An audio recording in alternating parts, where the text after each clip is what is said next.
आपसे इतना रिक्वेस्ट कर रहा हूँ कि क्वेश्चन बैंक का मुझे फीडबैक जरूर शेयर करिएगा, क्योंकि अगर कुछ इंप्रूवमेंट है ना तो हम अगले काम में लग जाते हैं। शायद आपके एग्जाम पे काम नहीं आएगा, बट बाकी के बालकों के लिए काम आ जाएगा।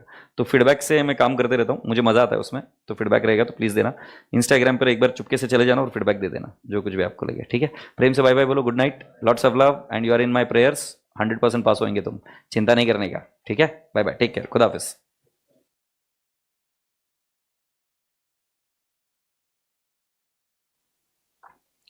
ठीक है, अभी ये बच्चा बोल रहा है AS10 लेना। भी मुझे भी लगता है AS10 ले लेते हैं ना। पब्लिक डिमांड पर AS10 शुरू करते। पीपीई, बेटा पीपीई को करने के पहले मैं आपको बताऊं, आपको कॉस्टिंग थोड़ा सा आना चाहिए। ठीक है, सो जरा एक बार पीपीई को ओपन कर लेते हैं।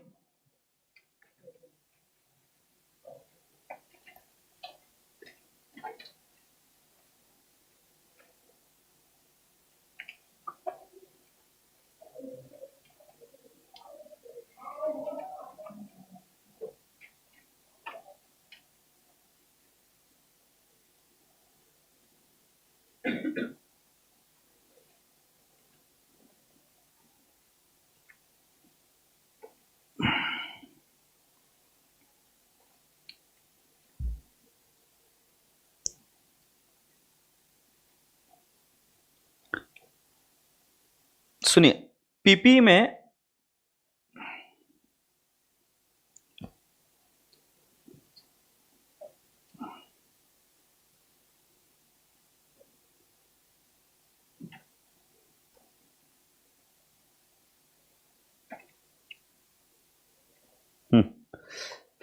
पीपी का डेफिनेशन देख लो पहले। पीपी में क्या क्या होता है? Condition 1, held for use in production और सप्लाई ऑफ गुड्स और services, for rental to others, और for administrative purposes. Okay, administrative purposes will also include HR function, human resource function. It will also include accounting domain. It will also include pollution control equipment. जो धंधा करने के लिए है, mandatory है, वो सब चीज है। और नेक्स्ट चीज बेटा जी, and it is expected to be used for more than 12 months. तो जल्दी से पूरी क्लास बताइए मुझे, what is the PP? PP is tangible items which is held for production और सप्लाई ऑफ गुड्स और सर्विसेज, रेंटल टू अदर्स, और for administrative purposes, and which is expected to be used for more than 12 months. तो ये PP हुई। PPE का framework के साथ भी एक कंडीशन है, और फ्रेमवर्क की कंडीशन ये है that the asset should be used for more than there are future economic benefit and the cost can be measured reliably. मतलब इस असेट से आपको बेनिफिट मिलेंगे, कैश इनफ्लोस मिलेंगे डायरेक्टली और इनडायरेक्टली, या आप ऐसा बोल सकते हो कि इस असेट का मेजरमेंट पॉसिबल है अच्छे से। अब राजा बेटा जी, जब इतनी बात आ गई तो बेटा जी रिकॉग्निशन क्राइटेरिया ये और ये डेफिनेशन क्राइटेरिया, मतलब कभी भी पीपीई का डेफिनेशन क्राइटेरिया पूछा तो उसके साथ रिकॉग्निशन क्राइटेरिया भी जोड़ कर आना। और रिकॉग्निशन क्राइटेरिया में क्या? Cost can be measured reliably and there would be future economic benefit flowing to the entity. अब राजा बेटा जी, इसके अंदर एक स्पेशल आइटम होता है जिसका नाम है बियरर प्लांट। बियरर प्लांट क्या होता है सुन लीजिए। बियरर प्लांट वो होता है जो फ्रूट्स बियर करता है। So bearer plants are treated as a part of PPE. Bearer plant are treated as what? Part of PPE. अब let's understand what is the bearer plant. तो बेटा जी, जिस प्लांट को आप नहीं बेचते हो एज अ प्रोड्यूस, जैसे पालक का पौधा, आप पालक को बेच दोगे, स्पिनैच आप खुद कोरिएंडर को बेच दोगे। बट मैं आपको यह पूछूं, आम का पेड़, आप आम के पेड़ को बेचते हो कि आम को बेचते हो? So you sell the produce, you don't sell the tree. So tree is treated as PPE. Is that okay? However, this standard is not going to be very complicated for agriculture domain in India. The reason is very simple. Agriculture income is not taxable in India. तो ये जो है ना, ये IFRS के हिसाब से आया हुआ है। Agriculture income is not taxable in India, and because it is not taxable, no one cares about doing accounting of them. And that is the reason these are not very popular here in India. But otherwise, you imagine if it would have been taxable in India, 70% of Indian economy is agrarian, और 70% नहीं भी बोलेंगे, 50% is an agrarian economy. तुम्हें क्या लगता है उसका accounting नहीं होता सही से? किसी को नहीं पता, किसी भी बुक में आपको एग्रीकल्चर की अकाउंटिंग नहीं पढ़ाई जाती। This is the primary reason, because उनके अकाउंटिंग पर कोई ध्यान देता ही नहीं है, absolutely no one. Do you appreciate this? तो उसका चिंता मत करो, बट आपको ये ध्यान में रहना चाहिए, bearer plant will be treated as what? Bearer plant is treated as a part of PP. Now there is one more item which is called as stores and supplies. Now beta ji, there are some what I can say, spare parts. Now sometimes a spare part is treated as a part of AS2 inventory, and sometimes a spare part is treated as a part of PPE, property plant and equipment. So you know, recently I got a car. This recently, I mean the last year I got a car, Thar. Now Thar में there are certain accessories which I fit in, right? तो उसके अंदर अगर आपको snow में चलना है, snow समझते हो तुम, तो स्नो में चलना है तो उसके टायर के ऊपर, या डेजर्ट में चलना है तो उसके टायर के ऊपर एक एक्सेसरी लगती है. अब वो एक्सेसरी कंटिन्यू नहीं लगी रहती है, जब आपको चाहिए तभी आप लगाते हो. Now this accessory can be used only with the Thar, specifically used with the vehicle. So जब specifically used with the vehicle हो गया, specifically used with the PP, associated with PP, then my dear friend, that additional equipment or spare equipment will be treated as a part of PPE only. Okay, but there are few more equipments which are bought, but when they are bought, they can are general purpose equipment. General purpose equipment, those or general purpose spare parts, those spare parts will be treated as a part of काय म्हणतात त्याला, inventory, AS2 inventory. तो जब तुम इधर जाते हो, क्या नाम इसका, कोई हॉस्पिटल्स वगैरह में, तो ऐसे कई बार होता है, जैसे आप SPC में भी जाओगे, सो आप देखोगे कि प्रोजेक्टर्स के ये रहेंगे, लैंप्स रहेंगे. हॉस्पिटल्स में जाओगे तो कुछ स्पेयर पार्ट्स होते हैं, और वो स्पेयर पार्ट्स रखने ही पड़ते हैं, बिकॉज कभी भी कोई भी चीज उड़ जाए कर जाए तो उसको संभालने के लिए उस चीजों की जरूरत होती है. तो वो spare parts, if it can be used only with the PPE, not with others, so then it is a part of PPE. But if it can be used with any other items also, then it is treated as, my dear friend, AS2 inventory, loose tools and all. So यहाँ पर क्या लिखा है, if the recognition criteria are met, then my dear friend, as per AS2, and if the recognition criteria are not met, then as per AS2 inventory. बेटा मैंने बता दिया, if it is used with a specific PPE only, specific purpose only, it will be classified under the head PPE. Now boys and girls, ये सबसे important है, cost of PP. Cost of PP, you need to understand, PP can be acquired how. It can be acquired in AS14 amalgamation. It can be acquired in form of government grant. It can be acquired in form of payment of cash. It can be acquired in payment of equity shares. It can also be self generated or constructed. तो बेटा जी पहला आपको broadly आपके दिमाग में clear करना है, माथे को क्लियर करो, खोलो खोलो खोलो, पहली चीज को विजुअलाइज करो. अगर आप पीपी को परचेस कर रहे हो, पीपी को परचेस करो, एकदम सिंपल सा तरीका है. पहले आप इस एसी को विजुअलाइज कर लीजिए. घर वाले बच्चों, आप भी इस एसी को देखने की कोशिश करिए जो मैं आपको दिखा रहा हूं. टैंक टैंक, थोड़ा सा टाइम पास जरूरी है वे, जाएगा का इधर. हाँ, ये एसी दिख रहा है क्या? ये हमारा जो है ना, ये विक्की है, इक्की, और जो ऊपर है ना वो एसी है. अब इस एसी को देख लिया. अब मुझे बताओ, ये एसी को कौन ले गया इधर? मैं तो नहीं गया. एसी को कौन ले गया? कौन है? विकी का क्या लेके आया था? स्वप्निल भाई गए थे. ठीक है, स्वप्निल भाई या उन्होंने किसी को भेजा. अब जब भेजा तो क्या किया, फिर एसी को बाय किया. अब एसी को बाय करने के बाद में, तुमको क्या लगता है, फ्री में बाय किया कि उसके पैसे दिए, उसके लिए डिस्काउंट मांगा, तो ट्रेड डिस्काउंट लेस होगा. उस पर GST लगा. GST is a refundable tax, तो वो ऐड नहीं होगा, जिसका क्रेडिट मिल जाएगा. बट अगर नॉन रिफंडेबल टैक्सेस रहेंगे तो क्या करेंगे, ऐड. अच्छा, फिर उसके बाद में वो वहां से एसी स्वप्निल भाई अपने हाथ में उठा के लेके आया, बॉडी बिल्डर है तो फिर ट्रांसपोर्ट कैरेज ऐड होगा. फिर पागल, उसके बाद में उसका इंस्टॉलेशन कराया, और उसके बाद में उसके साथ और एक इक्विपमेंट लगा कि वो उड़ ना जाए, उसको क्या कुछ तो बोलते हैं, स्टेबलाइजर. यस, सो स्टेबलाइजर भी ऐड किया, नई accessory which can only be used with this AC. Agreed. तो वो दोनों क्या किए, ऐड. फिर उसके बाद में क्या हुआ, उसको इंस्टॉलेशन एक्सपेंसेस ऐड किया कि नहीं किया? यस, बेस्ट है. ये एसी का हो गया. मतलब अप टू द टाइम, मतलब उसमें एएस में ऐसा लिखा है, all the cost incurred till the time the asset is ready for its intended use as intended by management. Management उसको जिस प्रकार से यूज करना चाहते हैं, उस पोजीशन तक आने तक का सारा खर्चा क्या होगा, ऐड. सही. यस. तो जब ये ऐड हो गया, अब मैं आपको नेक्स्ट स्टेप बताता हूं. सर तुम मैनेजमेंट का एग्जांपल क्या दे रहे हो? तो तुम्हें पता है मैं एक बार क्या हुआ, एक बार मतलब 1-2 दिन पहले क्या हुआ, मैं एक नर्सरी स्कूल में गया. नर्सरी स्कूल समझते हो क्या?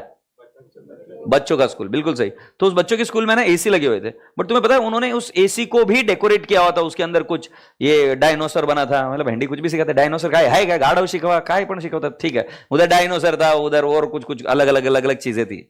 आजकल डुक्कर भी बहुत फेमस हो रहा था, डुक्कर भी लगाए हुए थे. उसको पेपा क्या बोलते, पेपा पैग ऐसे कुछ तो बताया था. बट एनी विच वेज, तो छोड़ना यार, मैं कहाँ जा रहा है. तो वहां पर ये सब चीजें लगी हुई थी. अब ये उसके ऊपर चिपकाया हुआ था. अब तुम समझ रहे हो क्या, इधर नहीं लगाया हुआ है तो वो कॉस्ट इधर ऐड नहीं होगा, बट उधर के मैनेजमेंट इंटेंडेड के बच्चे देखने वाले छोटे छोटे, तो उनके लिए ऐसा कुछ बनाते हैं, तो वो कॉस्ट इंक्लूड होगी sir, as intended by management. तुमने डेढ़ होशियारी नहीं करने की, मैनेजमेंट बोलता है कि नहीं इसको खोल के लगाने का है तो खोल कर लगाएंगे, समझे कि नहीं? हाँ, तो as intended by management is important. अगर आप हॉस्पिटल्स में जाओगे तो वहां पर एसी का टेम्परेचर मेंटेन करने के लिए उन्होंने और कुछ इक्विपमेंट लगाए तो वो भी डालेंगे। There are an number of stuff which people do any which ways. I was here कि आपको वहां तक ऐड करना पड़ेगा। तुम कभी वाटर पार्क गए हो? कौन कौन? सब गए वाटर पार्क? वाह वाह वाह। तो मुझे एक बात बताओ, जब वाटर पार्क पहली बार बना होगा तो तुम्हें क्या लगता है, उसका टेस्टिंग होता है कि डायरेक्टली तुमको बिठाया? हाँ, नहीं तो तुम गए ना तो डायरेक्टली वहां से उड़कर ऊपर, और नहीं तो मान लो कहीं पर कुछ स्क्रैच वाले आइटम रह गए ना तो फिर तुमको पता है नीचे आते वक्त there could be a problem, so there has to be what, trial run. So बेटा जी मिल्क में 1 लाख लीटर डाला वो टैंकर में, और 1 लाख लीटर के बाद में वो मिल्क एक साथ तुमने डाल दिया और भेंडी पता चला कि सारा मिल्क सड़ गया पूरा। तुम पता है कितने का नुकसान हुआ? 1 लीटर का मिल्क 50 रुपीज, और 1 लाख मल्टीप्लाइड बाय 50। ये बच्चा बोलता है अच्छा 1 lakh into 50 is 50 lakhs, may be 50 lakhs, yes 50 lakh रुपए का, गलती 50 lakhs का नुकसान हो गया सर, यस और नो? तो बेटा जी ऐसा चलता है क्या? उसका पहले क्या करना पड़ता है? Trial run. सो राजा बेटा जी ट्रायल रन एक्सपेंसेस क्या करते हैं? ऐड। बट ट्रायल रन में क्या होती है? Generate income. तुम बोले कैसा इनकम जनरेट होती है? अबे येड़े खजूर, बहुत इजी है, इनकम तो जनरेट होगी ना, क्योंकि जो दूध थोड़ा सा चेक करोगे उसको फेंकोगे थोड़ी ना, बेचोगे। किसको बेचोगे? शायद इंसान कंजम्पशन के लिए नहीं और किसी पर्पस के लिए, तो उसको जब बेचोगे तो उसको क्या करोगे? उसकी सेल वैल्यू क्या करोगे? लेस। आशा करता हूं कि ये परचेस वाली चीजें आपको समझ में आ गई। बेटा जी अगर असेट के निर्माण के लिए ज्यादा समय लगता है तो उसके अंदर बोरिंग कॉस्ट भी क्या होती है? Add, if applicable. But purchase asset में जनरली ऐड नहीं होगी। बट बेटा जी अगर सेल्फ कंस्ट्रक्टेड एसेट होगी तो उसके अंदर बेटा जी आपको कॉस्टिंग का फॉर्मूला लगाना है। कॉस्टिंग का फॉर्मूला क्या क्या करेंगे आप? पहले अरे क्या बोलते हैं उसको, कॉस्टिंग का फॉर्मूला क्या? डायरेक्ट मटेरियल, डायरेक्ट लेबर और डायरेक्ट एक्सपेंसेस, ये सब ऐड करोगे। ओरेड, एग्रीड? कब तक? जब तक कि उस असेट का निर्माण रेडी नहीं कर देते हो। अब सुनो, तुम बिल्डिंग बना रहे हो, ये फालतू फालतू क्वेश्चन पूछते हो जो मुझे पता है, इसलिए मैं तुमको अभी से ट्रेन कर रहा हूं। तुम बिल्डिंग बना रहे हो, राइट? बिल्डिंग बनाने के लिए अभी टाइम है। बिल्डर सोचता है क्यों नहीं इस जगह को मैं पार्किंग के तौर पर रेंट में दे देता हूं, तो वो रेंट की इनकम बिल्डिंग के कॉस्ट में से लेस नहीं होगी। You will ask me why? Because that income or that activity was not necessary to construct the building. That activity was not necessary to construct the building. Similarly, वहां पर तुमने labour के लिए huts बनाए और उनसे कुछ नॉमिनल चार्ज लिया, so that they are sincere enough about it. काम सही से करते रहे, नहीं तो बोले पड़े रहेंगे इधर ही, तो कुछ नॉमिनल चार्ज लिए, वो हट्स बनाए। तो हट्स का बनाने का खर्चा is added and any nominal income which you are deriving will also be subtracted. कम से क्वेश्चन व्हाई? बिकॉज ये पूरी एक्टिविटी कंस्ट्रक्शन का पार्ट था, बट कई बार आपको यूज नहीं है तो आपने क्या कर दिया उसको, किसी को रेंट पर दे दिया। That rent income is was not necessary for the purpose of construction, तो वो अदर इनकम में जाएगा। It has got nothing to do with the PP. ये हुआ सेल्फ कंस्ट्रक्टेड एसेट के बारे में। सेल्फ कंस्ट्रक्टेड के बारे में गवर्नमेंट ग्रांट में आया, तो गवर्नमेंट ग्रांट में आपको मैंने 2 तरीके बता दिए। पीपी में से क्या करते हैं हम? लेस, या दूसरा क्या करते हैं? डीजीजी। ये तीसरा हिस्सा हुआ। चौथा और एक तरीका था, अगर आपको याद होगा, धुंधला धुंधला नहीं, तुमको क्या याद है? अमालगमेशन। अमालगमेशन में रूल ऐसा है एज पर AS 14, when a PP is acquired it should be acquired at the fair market value. Which value? Fair market value पर। When an asset is exchange for another asset, then you should take the fair market value of the asset given up or asset acquired, whichever is clearly evident. अब जैसे मैं आपको ये mobile आपसे खरीदता हूं, इसको कितने पर वैल्यू करता हूं? जो मैंने आपको दिया, what I have given. Say yes or no. But when I have given you gold and I have acquired something else, तो उस केस में asset का वैल्यूएशन किस बेसिस पर किया जाए? So it should be done on the fair market value of the asset given up or asset acquired, whichever is more clearly evident.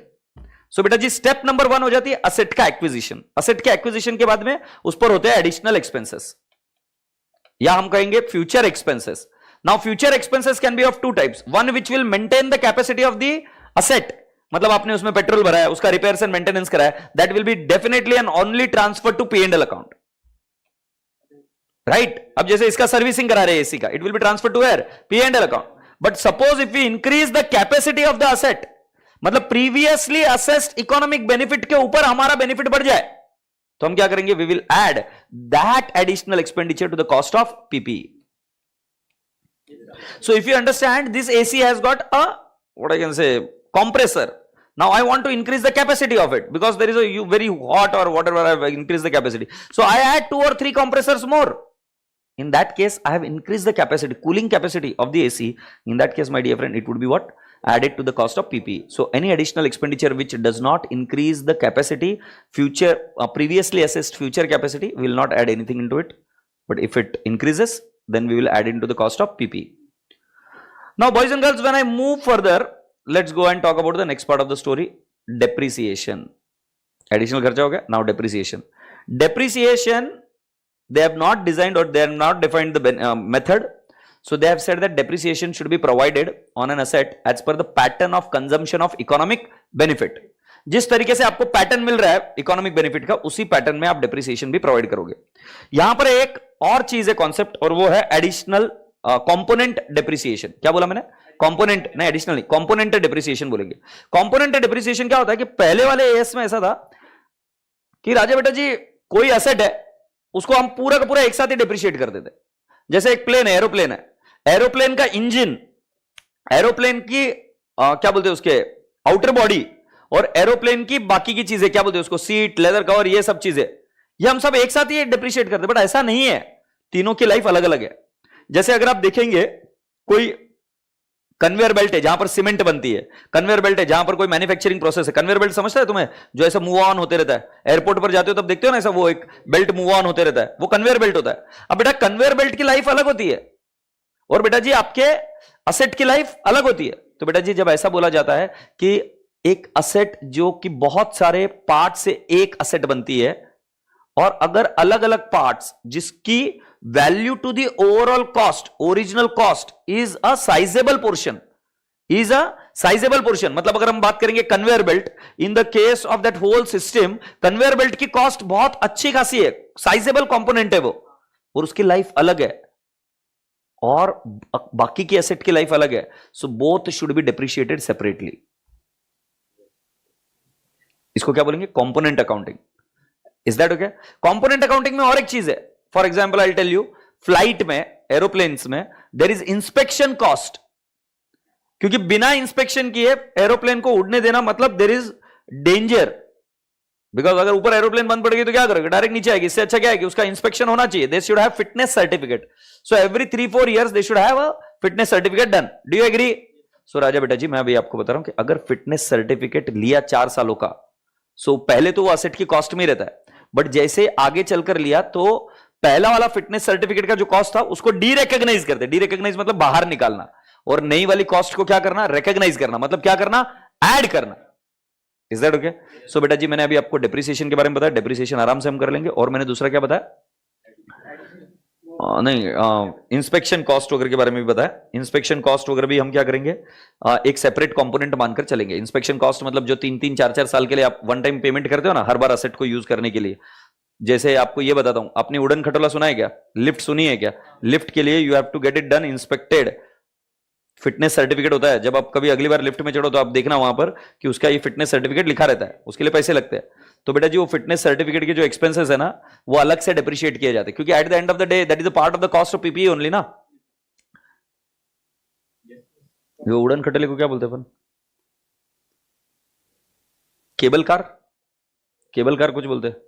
अबे नहीं जाती क्या मैं केबल कार, है ना? तो उसके लिए भी उसका फिटनेस सर्टिफिकेट लेना पड़ता है आफ्टर एवरी 2 years 3 years. तो वो क्या होता है कि वो जो फिटनेस सर्टिफिकेट की जो कॉस्ट है जिसके अंदर वो चेकिंग होती है, तो वो हर बार क्या होती है? ऐड होती रहती है. डैम्स का कितनी बार फिटनेस सर्टिफिकेट लिया जाता है कि वो वॉल फिट है कि नहीं है. वो मोरबी ब्रिज में इतना बड़ा हादसा हुआ था, उसका भी फिटनेस सर्टिफिकेट लिया था, और वो अलग आदमी से वो रिपेयर करवा कर लिया था, फिर वो झोलझाल हुआ था. राइट? तो ये सभी फिटनेस सर्टिफिकेट जो होते हैं ना बेटा, ये कॉस्ट में अलग से डेप्रिशिएट किए जाते हैं, ऐसा बताया गया. कंपोनेंट्स हो गया. रोपवे बोलते हैं. Yes, very good. Helicopter, very good, होशियार. अपना अभी कहां तक पहुंच गया बेटा जी? कंपोनेंट पर पहुंच गया. अभी कंपोनेंट के बाद में राजा बेटा जी मैं आपको बताऊं, असेट को रिवैल्यू भी कर सकते हैं. ध्यान रहे, असेट को, क्लास ऑफ द असेट पूरी हमेशा रिवैल्यू होगी. Class of the asset revalue होगी मतलब बिल्डिंग एक क्लास है, राइट? जिसका पर्पज यूज सेम है, उसको एक क्लास ऑफ असेट बोलते हैं. बिल्डिंग के अंदर भी फैक्ट्री बिल्डिंग हो सकती है, बिल्डिंग के अंदर भी कमर्शियल बिल्डिंग हो सकती है. तो जो बिल्डिंग एक क्लास में बैठती है, एक क्लास में बैठती है मतलब जिसका पर्पज, यूज, रिस्क सब सेम है, उसको एक क्लास ऑफ बिल्डिंग बोलेंगे.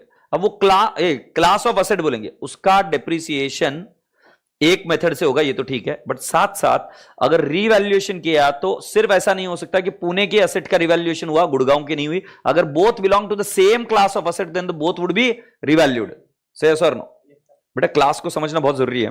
तुम्हें पता है टाटा मोटर्स के पास दो टाइप के कार्स है. एक उनके एम्प्लॉइज के लिए मूवमेंट के लिए कार है, और एक कार ऐसी है जो टेस्टिंग के लिए यूज करते हैं. वो तो उसको बड़ा रफ यूज करते हैं, उसको ऐसे एक्सीडेंट के लिए भी उसको पुश कर दे, राइट? तो वो कार भी उनके एसेट है जिसके ऊपर वो टेस्टिंग करते रहते.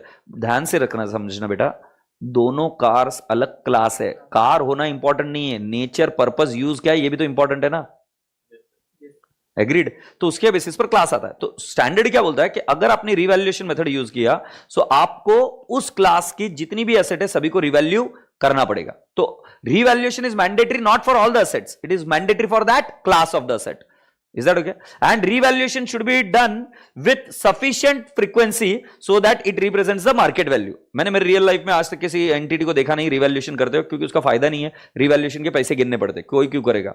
तो जनरली लोग उसको किस पर कैरी करते हैं? Historical cost per. और जब कभी भी अमाल्गमेशन कुछ करना है तो ड्यू डिलिजेंस में उसकी रिवैल्यूड अमाउंट निकाल देते हैं. उस समय एक बार पैसा देंगे ना, बार बार क्यों करने का? But any which veg, so revaluation का एक अकाउंटिंग तरीका है, उसके अंदर ग्रॉस अप्रोच है और एक नेट अप्रोच है. वो मैं आपको समझा दूंगा. एक में एक्यूमुलेटेड डेप्रिसिएशन रिवर्स होता है और एक में दोनों को रीस्टेट करते हैं. तो वो समझा दूंगा जब हम क्वेश्चंस करेंगे तब. इसके अलावा राजा बेटा जी आपको थोड़ा सा और आगे जाएंगे तो असेट की स्क्रैप वैल्यू चेंज हो सकती है, असेट की यूजफुल लाइफ चेंज हो सकती है. तो राजा बेटा जी उसको बोलते हैं चेंज इन एस्टिमेट, और उसका इफेक्ट प्रोस्पेक्टिव दिया जाता है. तो मेथड चेंज हुआ, it is a change in estimate. अगर आपका कॉस्ट चेंज हुआ तो रिवैल्यूएशन का अभी मैंने बताया. अगर उसका स्क्रैप वैल्यू चेंज हुआ तो it is a change in estimate. से यस? ऑलराइट. अब बेटा जी है डी रिकॉग्निशन. डी रिकॉग्निशन मतलब क्या? या तो असेट खराब हो जाएगी, या तो असेट क्या कहते हैं उसे, सेल कर देंगे. तो एक हो गया स्क्रैप और एक हो गया सेल कर दिया. In both the cases asset should be derecognised and the profit और loss on such should be recognised in the P&L account. आशा करता हूं कि ये मैंने एक ब्रीफ में आपको समरी बताई. ब्रीफ तो काई की बताई, काफी देर से बड़बड़ कर ही रहा हूं मैं. अब मुझे लगता है अपन क्वेश्चन के पास चलते हैं, क्योंकि यार अभी मैराथन में है ना, ज्यादा बोल बच्चन गिरी नको. डायरेक्टली अपन काय करायला पाहिजे? क्वेश्चंस. क्योंकि एग्जाम में क्या आने वाला है? क्वेश्चंस. बाकी तुमको तो पता है, तुम बोल बच्चन में इतने होशियार है. अगर बोल बच्चन आए तो तुम तुरंत करके आ जाओगे.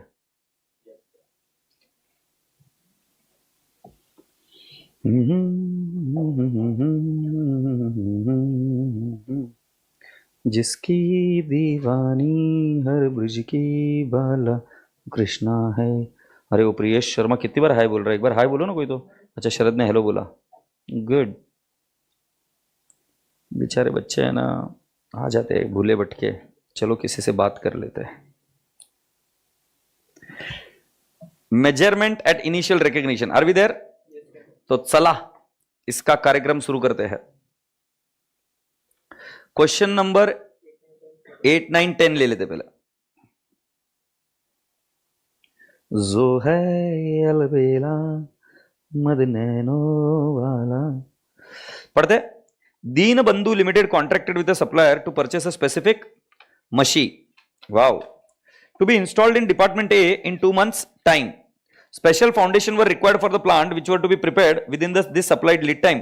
The cost of site preparation and laying the foundation is 47,290. क्या करते हैं इसको? Add. These activities were supervised by a technician during the entire period who is employed for this purpose. 15,000 per month. 15,000 into कितना महीने तक काम चला बे? हाँ 2 months. So 15,000 into what? 2 months. Say yes. आगे बढ़ते. क्या है फिर नेक्स्ट? ये कौन सा क्वेश्चन चल रहा है? The technician services were given to the department A by department B which were billed at the services 16,500 per month after adding 10% profit margin. बेटा ध्यान से सुनना, प्रॉफिट मार्जिन एक डिपार्टमेंट से दूसरे डिपार्टमेंट में ऐड करना अलाउड नहीं है, आपको कॉस्ट लेना है. तो बेटा जी कैलकुलेटर पर लो. 16,500 डिवाइड बाय 110% इंटू 2 months 30,000. हे काय केलं कळालं का? कॉस्ट पे कन्वर्ट किया बे. 16,500 10% ऐड करके आया ना, उसको कॉस्ट पे ऐड किया, कॉस्ट पर किया. The machine was purchase 52,78,000 including GST. GST minus होगा. ट्रांसपोर्टेशन चार्जेस ऐड होएगा. पर दिया नहीं ट्रांसपोर्टेशन चार्जेस कितना है. अच्छा, इंक्लूडिंग जीएसटी, और जीएसटी की अमाउंट किधर दी है? अच्छा, डीएसटी की अमाउंट नहीं दिए, बोले तुम समझो. An architect was engaged at a fee of rupees 10,000 to supervise machinery installation. Add also payment under the invoice was due in 3 months. However, the company made the payment in 2 months. The company operates on a bank overdraft at 11% per annum. बशी घ्यायचं, ह्याला काहीच विचार नाही करायचं. Interest cost नहीं लिया जाएगा. क्वालिफाइंग असेट के हिसाब से ही, बोरिंग कॉस्ट के हिसाब से ही हम इंटरेस्ट कॉस्ट ऐड कर सकते हैं.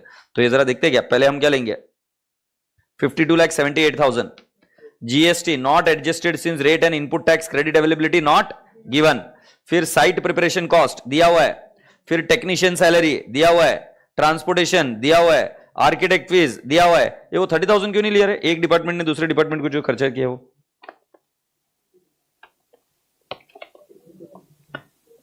टैक टैक ऊपर का नीचे दिया. These activities were supervised by technician during the entire period who is employed for this purpose. 15,000 per month. The technician services. बाप रे बाप, कितना भिखारी एग्जामिनर है रे. राम. मतलब भाई साहब ये दोनों लाइनें सेम है. ये इधर ऊपर जो 15,000 दिया है ना, ये टेक्नीशियन का ही दिया है. ये अपनी इंग्लिश चेक कर रहे हैं. They are not checking our accounting knowledge. अपन ने क्या सोचा कि दो अलग अलग आइटम है. ये इधर टेक्नीशियन है ना, फिर क्या बोलते हैं, टेक्नीशियन की सर्विसेज है ना, एक डिपार्टमेंट दूसरे डिपार्टमेंट को दे रहा है 10% ऐड कर. तो हमने पहले ही ऑलरेडी 30,000 ऐड कर दिया ना, तो दोबारा ऐड करेंगे तो वो 2 बार हो जाएगा. तो ऐड नहीं करना है. बाबा बाबा बाबा, ऐसा कौन करता है इंस्टीट्यूट पाप. कभी तुम्हारे बच्चे भी जाएंगे सही करने के लिए. तो कितना आएगा? 53,83,880. Do you all agree? चलिए नेक्स्ट क्वेश्चन कौन सा था इसमें? 10 देख लेते हैं. Jeevan purchased machinery from Kripa limited on 31/8/2017. Quoted price was 275. The vendor offers 2% trade discount. 2% trade discount add होगा. GST on quoted price. इनके बाप दादा का राज है, कोटेड प्राइस पर जीएसटी ले रहे. बट ठीक है, अब मैं क्या करूं? ले रहे तो जीएसटी क्या करेंगे? ऐड. कोटेड प्राइस पर नहीं होता, ट्रेड डिस्काउंट लेस होने के बाद में होता है. अच्छा, मैं आपको एक बात पूछूं क्या? ये अगर इनपुट क्रेडिट मिल रहा रहेगा तो इसको ऐड करते क्या? कैलकुलेट भी मत करना, खुली आंखों से इग्नोर करना जैसे वो करती है. फिर जीवन limited spend 60,000 for transportation. Add क्या? 45,000 for architect fees. Add. They also spent 15,000 for material. Add. 10,000 for labor. Add. 4,000 as overhead for trial run. Add. The machine was ready on 15/1, but it was put to use on 15/3. Find out the original cost. इसका कोई लेना देना नहीं है, समझे? Zoom zoom zoom zoom. दे रे साहिबा प्यार में सौदा नहीं है. मुझे एक बात बताओ, जीएसटी का क्यों नहीं लिया बे? जीएसटी का क्यों नहीं लिया? हाँ, तो अपन ने नोट लिखने को ना, क्या नहीं लिखने को ना? यस. तो अपन क्या लिखेंगे? नोट लिखेंगे क्या? हाँ, GST input credit is available, त्यामुळे ऍड नाही केलेला आहे. Question number 8.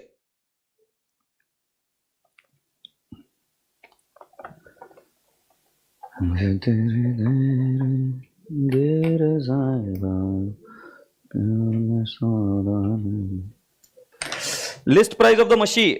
Add. Import duty. Add. Delivery fees. Add. Electrical installation cost. Add.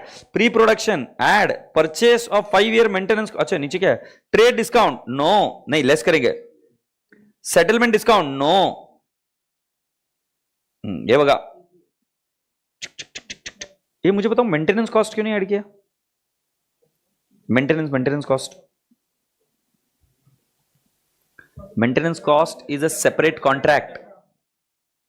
Yes or no? It is not mandatory to buy maintenance contract. अगर ऐसा है तो it would be treated as a separate contract. But if it is mandatory to buy along with the PP, then it would be added to the cost of PP. है ना? Yes. चलिए बेटा जी, अभी कौन से क्वेश्चन हो गए हमारे? 8, 9, 10 हो गए. अभी हमको चलना है 14 के पास.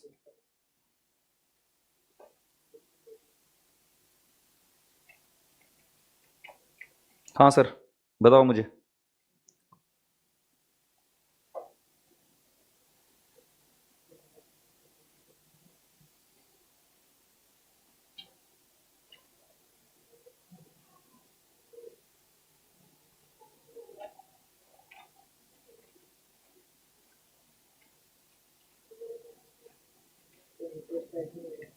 इंटरेस्ट ऐड नहीं होगा, बिल्कुल सही है.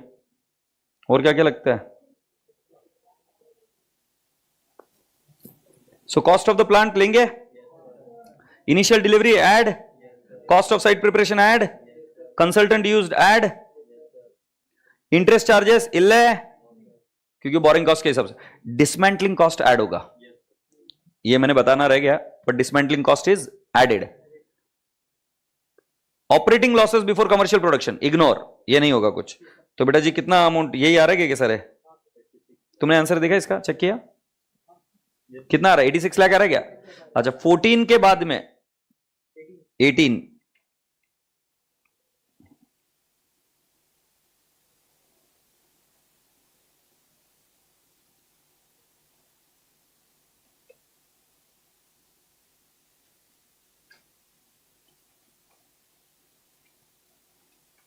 ठीक है ये भी देखते हैं।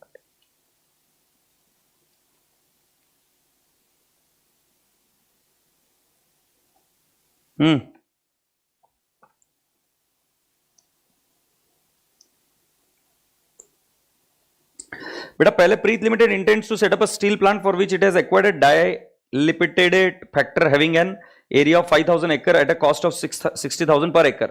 मतलब आपने कोई ऐसी एक जगह ली है जो थोड़ी सी उबड़ खुबड़ है।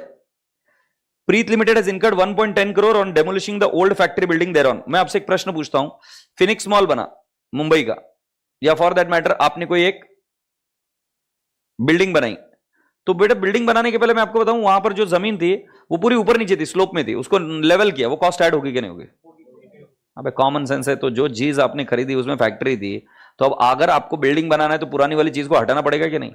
तो ऐड होगा कि नहीं होगा? होगा। अगर किसी आदमी ने आकर इस एरिया को बाय किया तो इस एरिया को एज इट इज बाय किया, अगर इसको चेंज करना है, कोई दूसरा कुछ करना है, तो इसको फॉर एग्जांपल इधर जिम बनाना है तो इसको तो पहले चेंज करना पड़ेगा ना, तो कॉस्ट ऐड होती है बेटा, है ना? तो पुरानी चीज है ऐसा कुछ नहीं, तुमने जिस परिस्थितियों में उसको बाय किया तो उसका डिसमेंटलिंग का कॉस्ट ऐड होगा, ठीक है? तो वो ऐड होगा। A sum of 63 lakh including 5% GST was realized from the sale of material salvaged from the site। बेटा जी ये इनकम भी जो है वो क्या करनी पड़ेगी? माइनस। बोलो हाँ। आगे, Preet limited incurred stamp duty and registration charges add, consultancy charges add, 1,25,000 on title guarantee insurance add. एक काम करो अभी 5,000 इंटू 60,000 पर एकड़। कैलकुलेटर पर बैठ नहीं रहा है, ठीक है कोई बात नहीं। फिगर्स इन क्रोर्स और व्हाटएवर हम इधर लिख देंगे क्या? हाँ 30 करोड़ से क्या, और 3,000 लाख से क्या? ठीक है। और बेटा जी स्टैम्प ड्यूटी ऐड किया, लीगल कंसल्टेंसी ऐड किया, टाइटल गारंटी इंश्योरेंस ऐड किया, demolition expenses net of salvage. अब ये कैसे निकाला? 110 लाख डेमोलिशन एक्सपेंसेस था क्या? ये 110, और बेटा जी उसमें से हमने माइनस क्या किया? 60 क्यों? क्योंकि राजा बेटा जी नेट ऑफ जीएसटी हमें लेना है, हो नहीं मेरे रसगुल्ले? सो हमने कितना माइनस कर दिया इसमें से? 60 लाख माइनस कर दिया, तो बेटा जी हमारा कितना है? 50, और हमारा कॉस्ट ऑफ लैंड मिल गया। से यस, पॉइंट क्लियर ना? ये कौन सा क्वेश्चन हुआ बेटा? 18 सेक्शन 2 में आए। अभी हम 4 से करते शुरू। बेटा 4 देखो एक बार आंसर निकालो, फटाफट आंसर निकालो।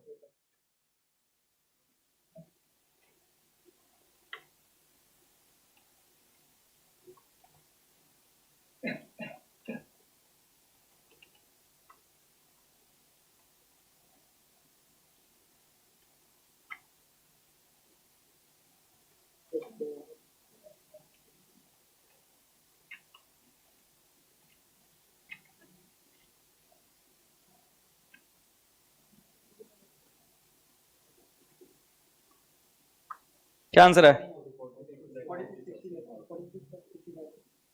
ओके चेक कर लेते। 46,60,000। बेटा 5th क्वेश्चन देखो एक बार।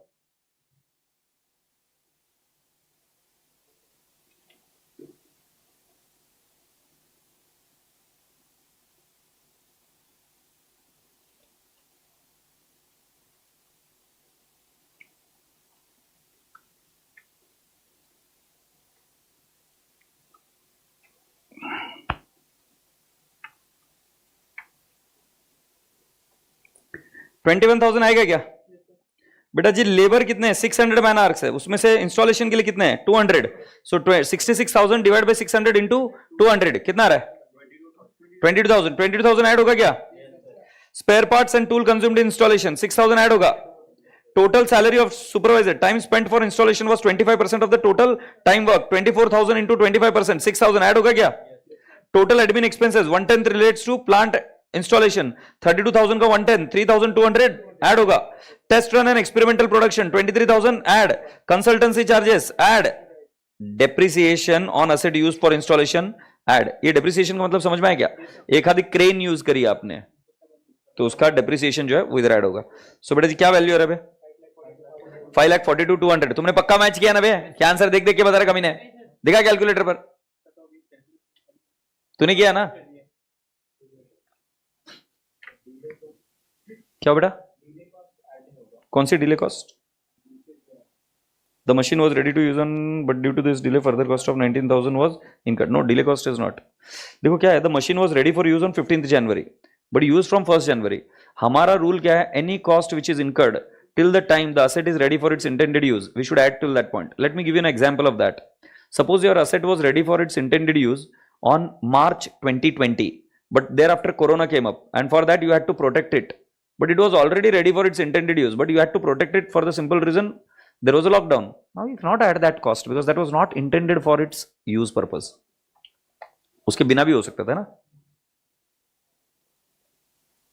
रसगुल्ले को बच्चों क्वेश्चन नंबर 6.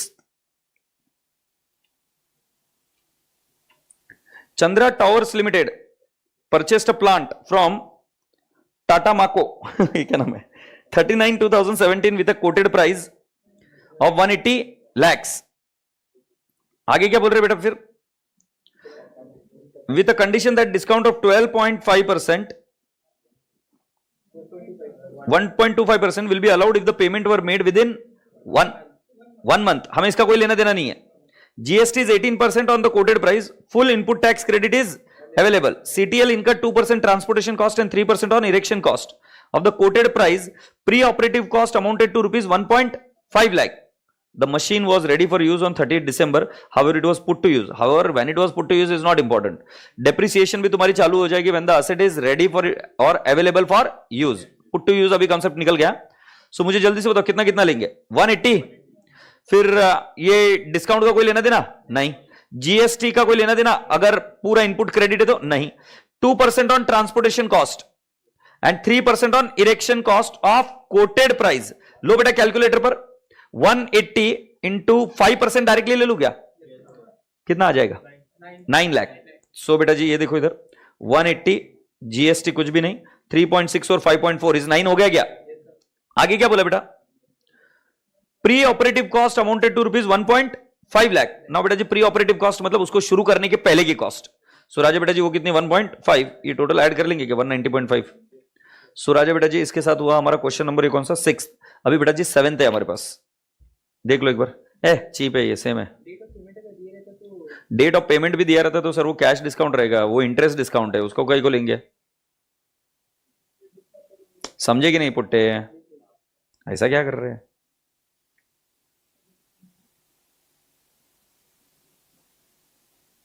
ऑनलाइन के बच्चों तुम बात क्यों नहीं करते मेरे साथ कभी? साले आ जाते हो सिर्फ देखते रहते हो. पता नहीं मेरे को भी देख रहे हो कि कहीं और जाके आ जाते हो. ये मेरे को चैट क्यों नहीं दिख रही?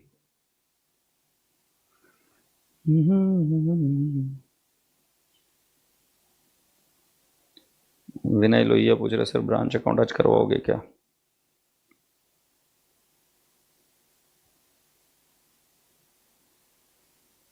बाबा ऑलवेज एज आर हार्ट. अच्छा आज थोड़ा सा बात कर लो यार. मैं थक जाता हूँ अभी. बोर बोर होता है फिर बात करने की इच्छा हो रही है. 7th वाला हो जाएगा बेटा. 7th वाला इजी था. देखो price 370.44. Okay after charging GST. बेटा जीएसटी को क्या करेंगे? Reverse and giving trade discount of 2% on the quoted price. So बेटा मुझे पहले बताओ क्या होगा? 100 में से पहले ट्रेड डिस्काउंट लेस हुआ होगा और फिर जीएसटी ऐड हुआ होगा. सो एक बार कैलकुलेटर पर लो. 100 डिवाइड बाय माइनस 2%. 98 आया.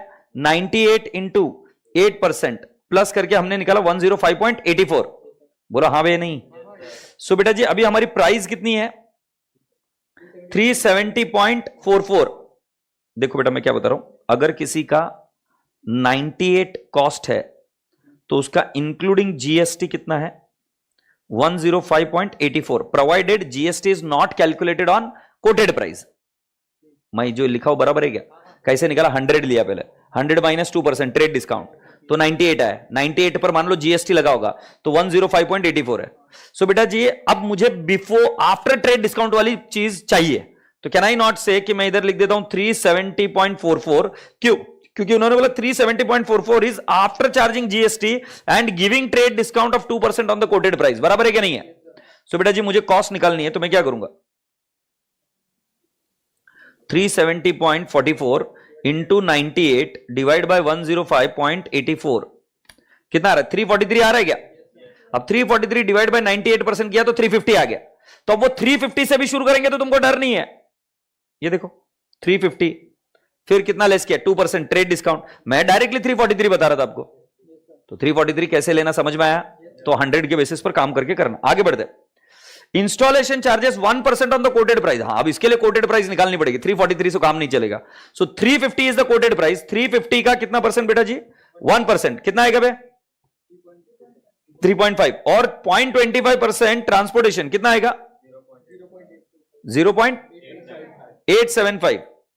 Expenditure incurred on the trial run 35,000 add 25,000 wages add overhead add the machinery was ready for it. ठीक है तो देख लो बेटा 0.875 transportation add, installation add, expenses on trial run add and this is what the answer is. और ये सारी चीजें ऐसे ऐड किया। ये क्वेश्चन को लिखकर रख लो, वेरी इंपॉर्टेंट, मार्क इंपॉर्टेंट। ये क्वेश्चन कौन सा हुआ बेटा जी? 7th के बाद अब मुझे लेना है 14।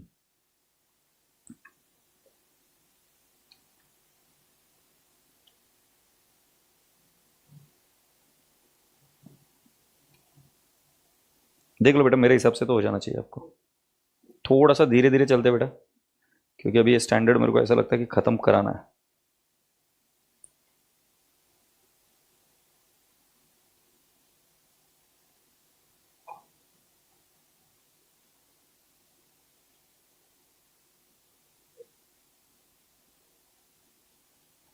कितने मस्त है यार।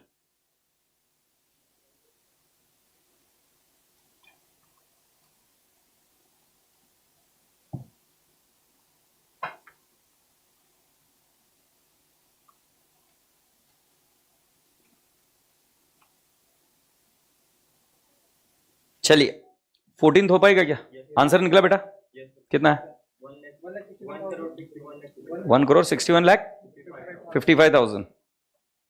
यस 1,61,55,000 बराबर है बेटा। इसके बाद में ये कौन सा हुआ? 14 के बाद मेरे पास है 19 और फिर 26।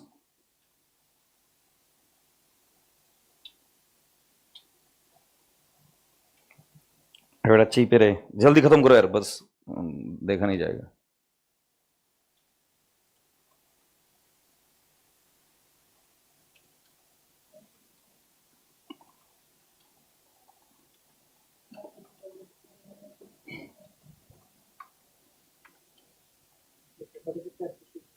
$46 लाख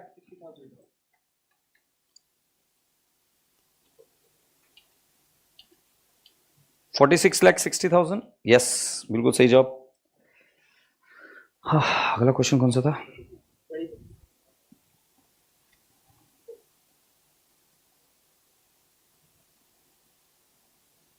बेटा किया था हमने, देख लो एक बार, और नहीं तो हो जाएगा। तो बेटा जी कॉस्ट का तो काम आपका हो जाएगा। Will you be able to do it? ध्यान से सुनना, मेजरमेंट एट इनिशियल रिकॉग्निशन पर सबसे ज्यादा क्वेश्चन आते हैं। मुझे इस बार जो अपेक्षा है आपके एग्जाम में, मेजरमेंट एट इनिशियल रिकॉग्निशन पर क्वेश्चन आएगा, ध्यान से कर जाना। अब बेटा जी मैं आपसे अगला कराऊंगा रिवैल्यूएशन को, डेप्रिसिएशन कर लेते बेटा, डेप्रिसिएशन और चेंज इन एस्टिमेट।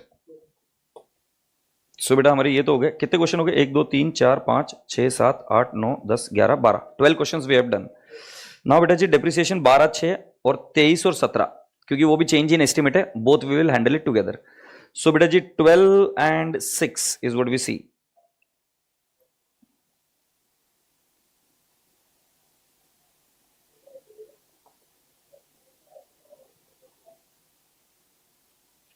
हाँ नाउ बेटा जी, A limited following asset purchase following asset, calculate depreciation for the year ending 31st March 2020 for each asset as per AS 10. Machinery purchase for 10 lakhs on 1st April, residual value after life of 5 years based on 2015 prices 10 lakhs. So बेटा जी मुझे बताओ 10 lakhs minus 10 lakhs, 10 lakh minus 10 lakh कितना आ रहा है? Zero. There is no depreciable value, so no depreciation. ऐसा होता है AS 10 में. अगर स्क्रैप वैल्यू और कॉस्ट में फर्क नहीं है तो डेप्रिसिएशन प्रोवाइड नहीं होगी. सो बेटा जी ये केस 1 ये देख लो. The company considers that residual value based on the pricing prevailing at the balance sheet will be equal to the cost, therefore no depreciation and depreciation is correctly calculated as zero. So बेटा जी पहला वाला सही है क्या?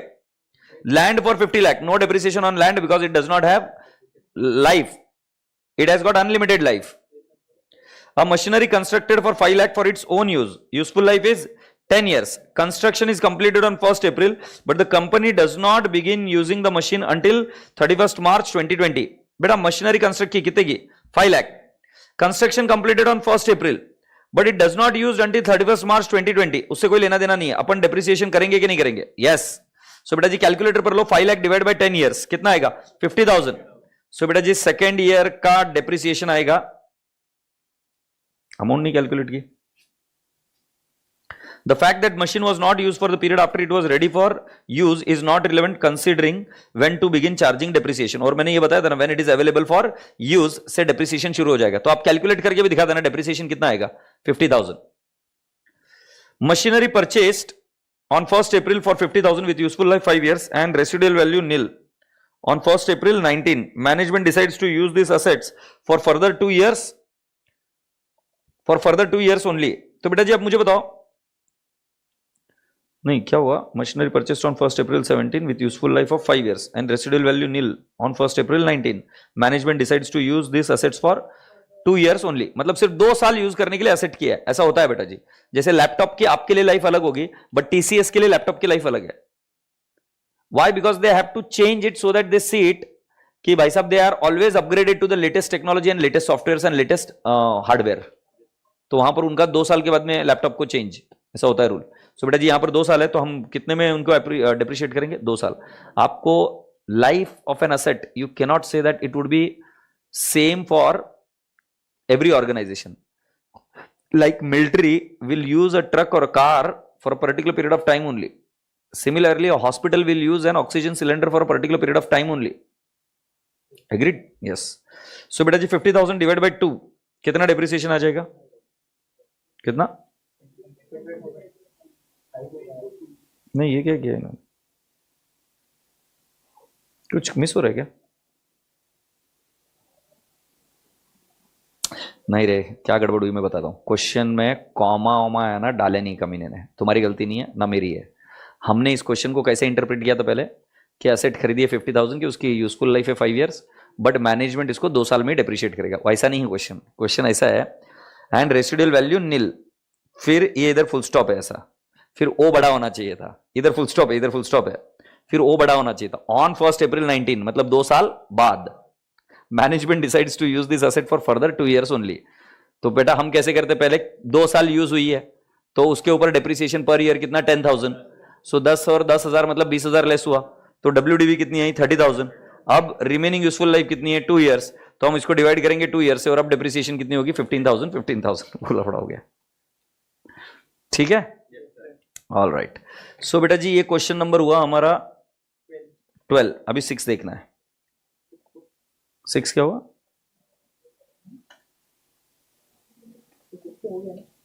कौन सा 6? 6 कब हुआ? पढ़ बे. The property costing 10 lakh was bought in 2021. It is estimated that its physical life is 50 years. However, the company considers that it is likely that it will sell the property after 20 years. The estimated residual value after 10 years time based on 2021 prices is 10 lakh, no depreciation. बोलो हाँ. 9 lakh, 1 lakh पर depreciation होगा, divide by 20 years, 5,000. अभी मैं इतना fast कर रहा हूं, करो ना यार. 10 लाख माइनस 9 लाख, 1 लाख बचा. 1 लाख डिवाइड बाय 20 साल कितना आएगा? 5,000. सुस्त मुर्गे. ये 5,000 और पहले वाले का क्या है? No depreciation. बेटा जी ये क्वेश्चन नंबर हो गया हमारा 6. अब 23 एंड 17 सेकेंड ग्रुप के मम्मी मम्मी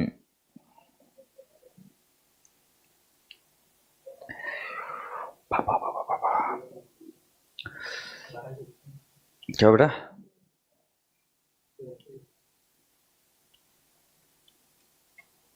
हाँ ये पिल्ले पिल्ले पिल्ले कच्चा लिंबू entity A purchase an asset on 1 January for 1 lakh and the asset has an estimated useful life of 10 साल, रेसिडुअल वैल्यू नील। फिर वापस 1 जनवरी 2005 मतलब 4 साल बाद, right? The directors reviewed and estimated that कि इसको 4 साल में ही हम खर्चा कर देंगे। तो लो कैलकुलेटर पर 1 लाख डिवाइड बाय 10, 10,000 आएगा, 10,000 इंटू 4 40,000 आएगा। सो 40,000 पहले डिप्रिशिएट हो चुका है। अभी वैल्यू कितनी रही WDV? 60,000। 60,000 डिवाइड बाय 4 ईयर्स, क्योंकि रिवाइज्ड यूजफुल लाइफ इज 4, सो कितना आएगा? 15,000। ये ले बे, ठीक है। 17 के बाद में कौन सा? 23।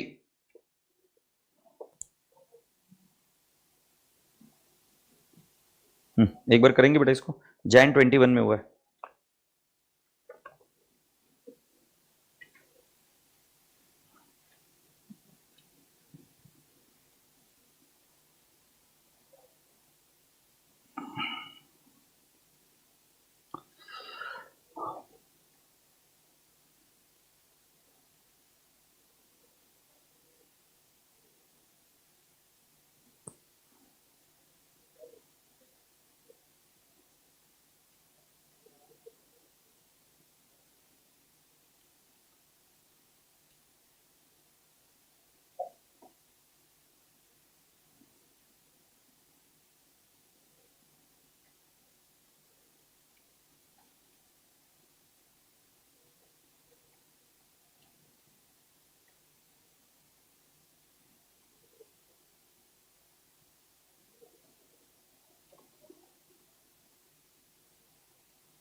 क्या आंसर आ रहा है क्या? बेस्ट है।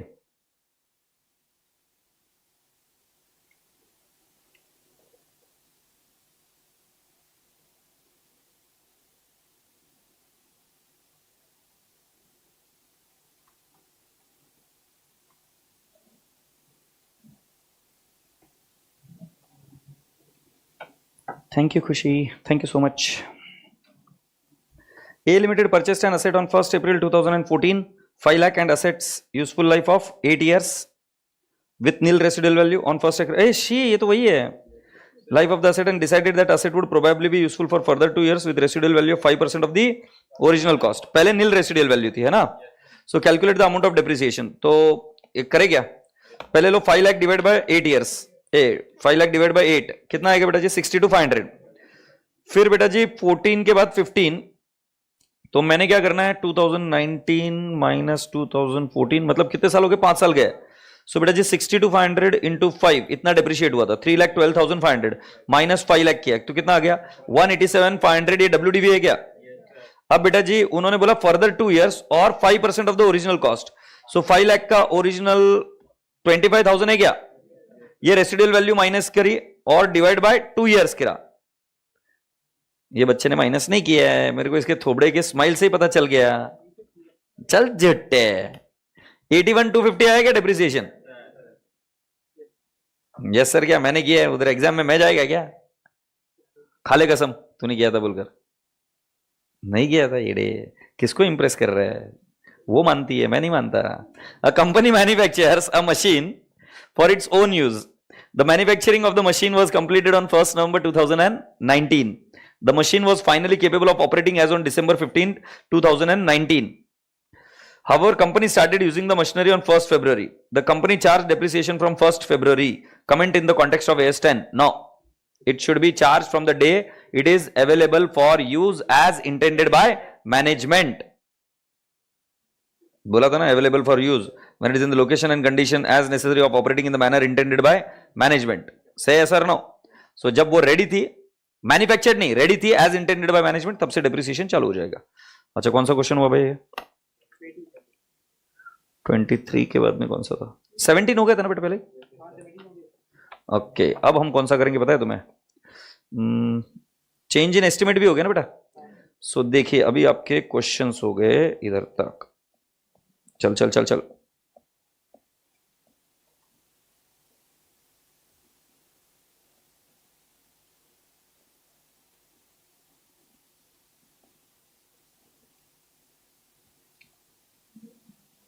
बेटा जी अब थोड़े से 1, 3 और 13, 1, 25, 18 देख लेते हैं कि नेचर ऑफ एक्सपेंस क्या है। एक, entity A which operates a major chain of supermarket has acquired a new store location. The keyword is new store location. The new location requires significant renovation expenditure. Management expects that the renovation will last for 3 months, during which supermarket will be closed. Okay, management has prepared a budget for this period, including expenditure related to construction and remodeling costs, salary of staff who will be preparing the store. Beta, who will be preparing the store? Store को बनाने वाले. Before its opening and related utility cost, what will be the treatment of such expenditure? Add. एक तो पहला new store है, उसका remodelling redesigning cost add होगा। तो एक एग्जांपल समझो ना कि आप हो सेंट्रल या आप थे कौन सा ग्रुप था वो, या समझ लो कि एक कोई एंटिटी है जो बेच दिया। कैसे तुम्हें सुपर स्टोर समझते? चेन्स, आदित्य बिरला ग्रुप मान लो, या कोई एक पर्टिकुलर ब्रांड बेच दी, तो वो ब्रांड बिकी तो उस ब्रांड को पूरा रिवैम्प करना पड़ेगा नए ब्रांड में। तो राजा बेटा जी रीमॉडलिंग रीडिजाइनिंग कॉस्ट, और साथ साथ वो जो एम्प्लॉइज है उनको बोला कि स्टोर को अभी अपने हिसाब से लगा कर रखो, तो बेटा जी उस केस में सारी कॉस्ट तो ऐड होगी ना। तो ये कहां पर लिखा है? The cost of construction and remodeling the supermarket are necessary to bring the store to the condition necessary for it capable of operating in a manner as intended by management. तो ये तो ऐड होगा। अब salary में थोड़ा सा क्या problem है कि अगर ये एम्प्लॉइज को सैलरी देनी पड़ेगी इररिस्पेक्टिव ऑफ कि आप स्टोर बना रहे हो कि नहीं बना रहे हो, क्योंकि पुराने एम्प्लॉइज है उनको रखना ही है जब तक कि नया स्टोर ओपन नहीं हो जाता है।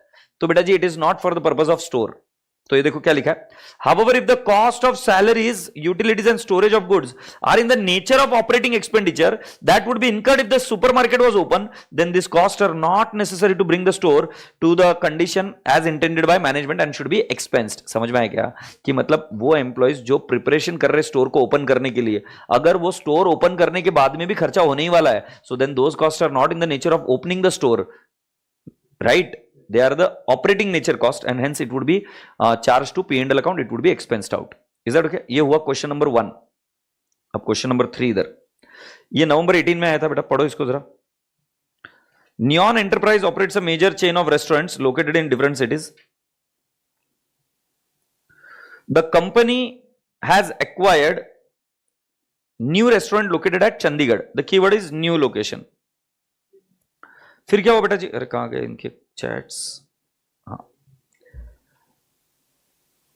management expects that the renovation will last for 3 months, during which the restaurant will be closed. Management has prepared the following budget: salaries and staff in preparation of restaurant before its opening, construction and remodeling cost. Explain the treatment. बेटा जी अभी remodeling cost तो add होगा, और वो जो 7,50,000 इसके दोनों answer हो सकते हैं।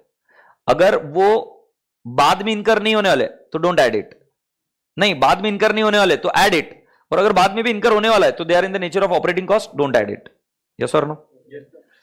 सो 30 lakhs will be considered as a part of the asset and 7,50,000 will be charge to P&L account. और अभी आप एग्जाम में भी 7,50,000 will be charge to P&L account ही लिख के आएंगे। Say yes, alright, shall we go ahead, proceed. ये हुआ 1, 3, नाउ 1, 13, 25, 18। अब ऑरेंज में सेक्शन 2 में, हाँ पढ़ो बेटा। जुलाई 21,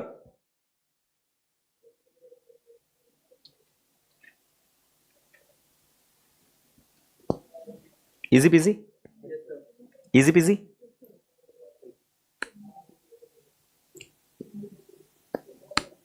कर लेंगे? Okay, can I now proceed with question number 13?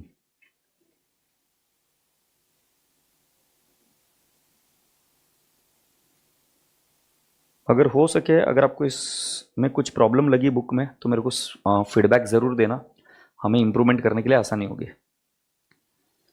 Entity A is a supermarket chain is renovating one of its major stores. The store will have more available space. Underline the word more available space. मतलब previous capacity से increase हुआ कि नहीं हुआ? After renovation and will include a restaurant. मतलब supermarket chain में एक restaurant और add होगा. Management is preparing the budget for the year after store reopens, which include the cost of remodeling and the expectation of 15% increase in sales resulting from store renovation, which will attract new customers. State whether the remodeling cost will be capitalized or not. 100% करेंगे. It is not in the nature of operating cost. It will increase the capacity of the asset. It will give the future economic benefit. So this would be capitalized. Yes or no? Answer लिखने की practice करना बेटा जी. ये कौन सा question हुआ बेटा? 13. अभी 18. हाँ,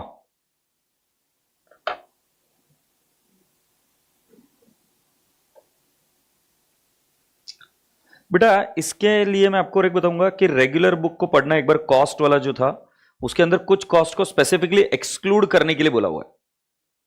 कुछ कॉस्ट को स्पेसिफिकली एक्सक्लूड करने के लिए बोला गया है. तो इसमें से देखते तुमको याद आता है कि वो cost.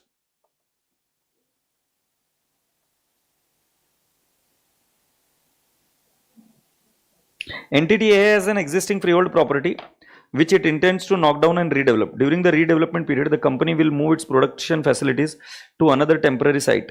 The following incremental cost will be increased. Setup cost of 5 lakh to install machinery in the new location. Rent of 15 lakh. Removal cost of 3 lakh to transport the machinery from old location to the temporary location. Can this cost be capitalized in the cost of the new building? The answer is no. क्योंकि ये कहां पर लिखा है पता है क्या? Standard में जब आप वो कॉस्ट का पेज ओपन करेंगे तो उसके अंदर क्लियरली लिखा हुआ है. सो जरा एक देख लो बेटा जी. इंक्लूड्स क्या क्या है? Purchase price, directly attributable cost, decommissioning and restoration cost. Excludes cost of opening new business, cost of introducing new product, cost of conducting business in new location with new class of people and hence this cost can not be capital. बेटा ये standard में लिखा हुआ है. तुम इधर logic लगाओगे फायदा ही नहीं है. अगर आप किसी चीज को रीमॉडलिंग करना चाहते हो या कुछ ये कर रहे हो तो तुम तुम्हारे बिजनेस को कंटिन्यू करने के लिए कोई दूसरी रेंटल स्पेस लोगे. तुम तुम्हारी मशीनरी को दूसरी जगह पे शिफ्ट करोगे. तुम नई जगह का रेंट है वो इस कॉस्ट में कैसे ऐड हो जाएगा? ये इस बिल्डिंग के साथ ताल्लुकात क्या है? उसका कोई ताल्लुकात नहीं है. यस और नो? ओके बेटा जी ये कौन सा क्वेश्चन? अच्छा ये क्वेश्चन में अगर दिक्कत गई होगी ना, चिंता मत करना बेटा. ये आपको वो उतनी सी कॉस्ट वाली जो है ना पैराग्राफ वो पढ़नी पड़ेगी. और अपने रेगुलर टेक्स्ट बुक में मैंने प्रिंट कर दिया अच्छे से, वो कर लगे. है तुम्हारे पास? दिख रहा है उसमें लिखा हुआ है क्लियरली. कौन सा पेज नंबर है बताएंगे? 10.6 पर ये क्लियरली लिखा हुआ ऐसा है, बच्चा बोल रहा है तो वहां से कर सकते हो. अच्छा कौन सा क्वेश्चन हुआ बेटा? अभी 18. अभी 25 करेंगे.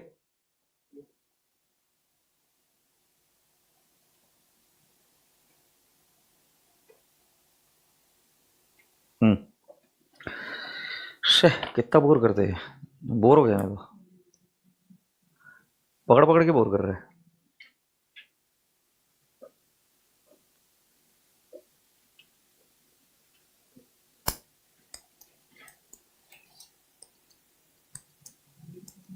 क्या करते कि नहीं कैपिटलाइज? ठीक है कैपिटलाइज कर दिया. अभी अगला बताऊं क्या कॉन्सेप्ट? रसगुल्ले. Very good Sagar, I am so proud of you son, I am so proud of you. Very good very good. उसने डायरेक्टली लिख दिया inauguration cost, advertisement cost, training cost, admin cost is not include. This is how you should remember the things. This is not a, इसमें आप बोल ही नहीं सकते concept नहीं समझा. क्या घंटा कॉन्सेप्ट नहीं समझा? जो लिखा है डेफिनेशन में, जो चीज बोली है वो तो याद करनी पड़ेगी. ऑप्शन क्या है उसमें? तो उस पेज नंबर से वो जो कॉस्ट का पेज नंबर है वो देखना अच्छे से, है ना. 6th पेज नंबर बोल रहे. अब बेटा जी हम चलेंगे, नेक्स्ट है रिवैल्यूएशन वाले. ये थोड़ा सा मुझे लगता है बच्चों को थोड़ा सा क्रिटिकल लगता है revaluation. Question number 4th 11th 10 12. इधर में कौन से क्वेश्चन नंबर पर? 25 10 12 इधर ही है, ऑरेंज में देख लेते हैं.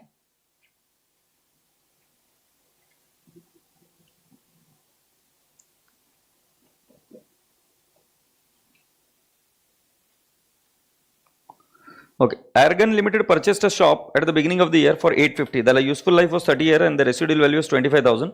Depreciation is provided on straight line method.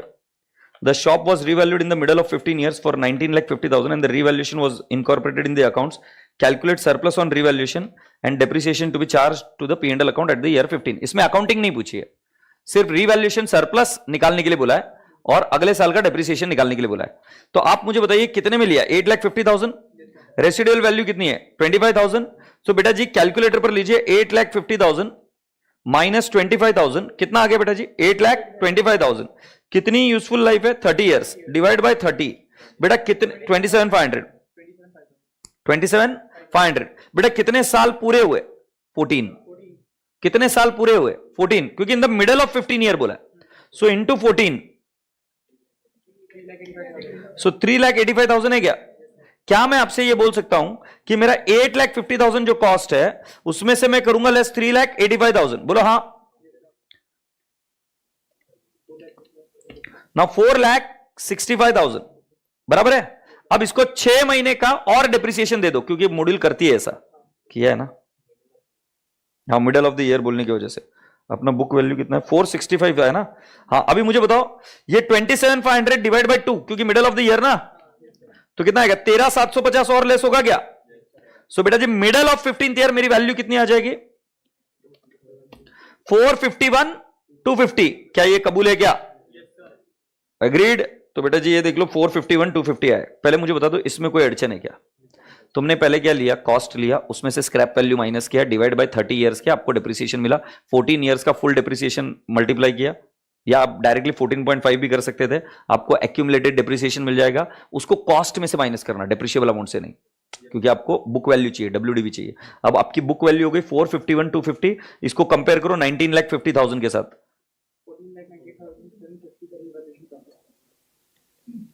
So 14,98,750 revaluation profit आएगा। सो 14,98,750 कबूल है क्या। अब बेटा जी आपको डेप्रिसिएशन निकालना है अगले इसका, तो लो कैलकुलेटर पर 19,50,000 माइनस 25,000, 25,000 क्या स्क्रैप वैल्यू है क्या। सो 19,50,000 हुआ ना बेटा, माइनस 25,000, तो आपका है 19,25,000। रिमेनिंग यूजफुल लाइफ कितनी है 15, नहीं मिडल ऑफ 15 ईयर ना, तो 15.5 बराबर है, डिवाइड बाय 15.5 कितना आ जाएगा बेटा जी 124193। बट बेटा एक साल का हुआ, एक साल का हुआ इंटू 0.5 कितना आएगा 62097। ये दिख रहा है क्या भाई,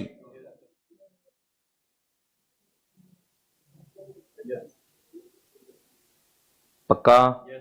और बेटा जी डेप्रिसिएशन फॉर ईयर 15 ये 75,847 कैसा है पता है क्या तुमको। ये अभी का डेप्रिसिएशन 62,097 प्लस जो पिछले 13,750 दिया था ना, तो टोटल डेप्रिसिएशन कितना हो गया 75,847। बेटा कोई क्वेरी होगी तो पूछ लो, ऑनलाइन लाइव कोई क्वेरी है क्या बेटा, ये समझ में आया। सिर्फ मैथ्स था बेटा ये।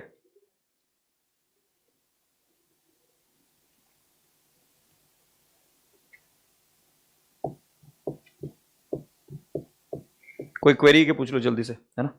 ये जम गए क्या कि वापस एक बार बताऊं। हाँ एकदम परफेक्ट है ना। अच्छा ये क्वेश्चन कौन सा हुआ बेटा,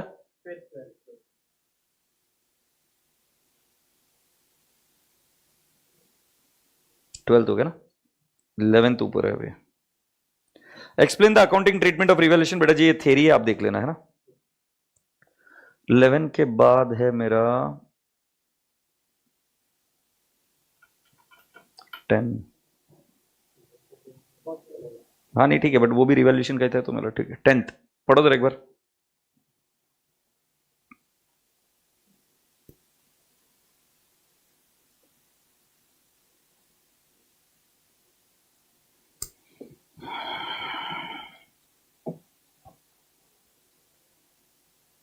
इसके दो तरीके हैं बेटा, आपको समझा दूं अभी दो तरीके कौन से रिवैल्यूएशन करने के। ओके बेटा मैं आपको ये बताऊं, आपका कॉस्ट है 100 है ना, और एक्यूमुलेटेड डेप्रिसिएशन है बेटा 40, डब्ल्यूडीवी है कितना 60। अब बोल रहे थे building is now revalued at 150, तो अब इसकी रिवाइज डब्ल्यूडीवी लिखो 150, तो क्रॉस मल्टीप्लाई करो 150 इंटू 40 डिवाइड बाई 60 ये कितना आएगा 100, और बेटा जी 150 इंटू 100 डिवाइड बाय 60 कितना आएगा बेटा जी 250। क्लियर है? तो बेटा जी अब डिफरेंस निकालो, 150 बढ़ाना पड़ेगा क्योंकि 100 से 250 तक आना है ना, और फिर बेटा जी 40 से 100 तक आना है, 60 क्या करना पड़ेगा, बढ़ाना पड़ेगा, तो ऑटोमेटिकली WDV बढ़ जाएगी। तो आपकी एंट्री होगी asset account debit, I will say 150 to accumulated depreciation 60 to revaluation reserve. बेटा जी 60 और 150 का डिफरेंस कितना है 90। तो ये एक तरीका हुआ कि जिसमें हमने असेट को भी रिवैल्यू किया, एक्यूमुलेटेड डेप्रिसिएशन को भी रिवैल्यू किया, और ऑटोमेटिकली WDV रिवैल्यू हो जाएगी और रिवैल्यूएशन सरप्लस आ जाएगा। सो ये ठीक है, ये आंसर देखते हैं। दूसरा क्या तरीका पता है क्या तुम्हें, कि तुम तुम्हारा एक्यूमुलेटेड डेप्रिसिएशन उड़ा दो। ये देखो क्या, सी कितना था 100, एक्यूमुलेटेड डेप्रिसिएशन कितना था 40, और WDV कितना था 60। अब मैं आपको पूछता हूं 40 को उड़ा दिया तो WDV ऑटोमेटिकली कितने की हो जाएगी, 40 को उड़ा दिया तो WDV ऑटोमेटिकली कितने की हो जाएगी 100, बट तुम्हें वो कहां तक लेके जानी है 150। सो बेटा जी और 50 से बढ़ाना पड़ेगा। तो इसके और एक तरीका ये हो सकता है, एक्यूमुलेटेड डेप्रिसिएशन पूरा उड़ा दिया 40, फिर PPE कितना 50 to revaluation reserve 90। There are two ways in which you can do revaluation, one is gross restate everything, और दूसरा क्या reverse accumulated depreciation. Reverse accumulated depreciation में क्या कि आप एक्यूमुलेटेड डेप्रिसिएशन जो है उसको पूरा उल्टा मार दो। अब वो उल्टा मारते ही आपके एसेट कितने की हो गए 100 की, अब आपको और कितने से बढ़ाने का 50, तो वो एंट्री क्या कर दो आप फिर PP, और फिर बेटा जी टू रिवैल्यूएशन रिजर्व कितना हो जाएगा 90। तो उसके अंदर एक्यूमुलेटेड डेप्रिसिएशन निल हो जाता है और आपकी एसेट कोरी प्योर 150 की आ जाएगी। तो जरा देख लो, when an item of PP is revalued, the carrying amount of that asset is adjusted to the revalued amount. At the date of revaluation, gross carrying amount and accumulated depreciation amount changes. So gross carrying amount is adjusted in a manner that is consistent with revaluation of the carrying amount of the asset. So देखो, gross carrying amount may be restated with reference to observable market data, may be restated proportionately to change in the carrying amount. Accumulated depreciation at the date of revaluation adjusted to equal to the difference between the gross carrying amount of the asset after taking into account accumulated impairment losses. ये समझ नहीं आ रहा ना, ये नहीं आएगा, नीचे की चीजें समझ में आ रही कि देख लेना, और आपको एनालिसिस और कंक्लूजन लिख के आएंगे तो भी चलेगा। Building is revalued at 150, 150 increase from the original cost of 100 lakhs. So applying that ratio, gross carrying amount will be 100 plus 150, 250. मैंने यही बताया था आपको लिखकर। And accumulated depreciation will be 40 plus 150%, कितना आएगा 60 लाख। बेटा मैंने भी यही समझाया था आपको, अबे यही बताया था ना, ये 60 किया था ना येड़े। फिर क्या बोला, as given above, if the item of PP is revalued, the carrying amount of such an item is adjusted to the revaluation account. तो आप वो एंट्री के साथ बताएंगे तो भी चलेगा, मूडिल ने ऐसे ही सॉल्व किया है जो इस तरीके का क्वेश्चन था वो। हैप्पी? ये क्वेश्चन नंबर 10 हो जाने के बाद में कौन सा है, 4th। मैं ऊपर आ जाता हूं।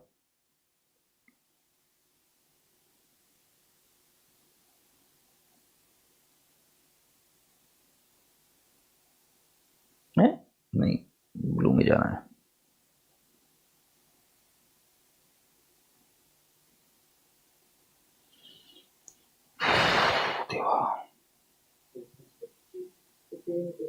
तुम पहुंच जाते हो जल्दी। शे में क्या, तो फिर इसको कुछ नहीं करते अपन, है ना। 4th के बाद में और कौन सा था, 11th था ना इधर।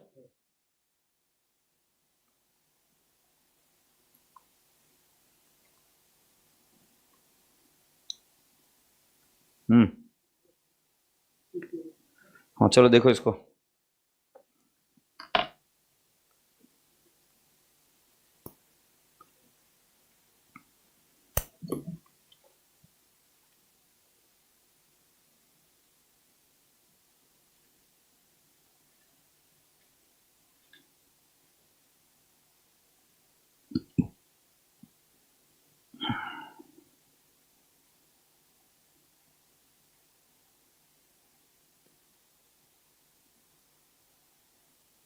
Harshal, thank you beta, and you are also great. Digambar Limited acquired a machinery for 25 lakhs 5 years ago. Depreciation was charged at 10% on SLM basis for the useful life of 10 years. 2 years after the acquisition, the company revalued the machinery to 30 lakhs and created a revaluation reserve to that extent. Depreciation was provided on the revalued amount over the balance life of 8 years. The machinery was sold in the current year for 11,25,000. Wow, very beautiful question.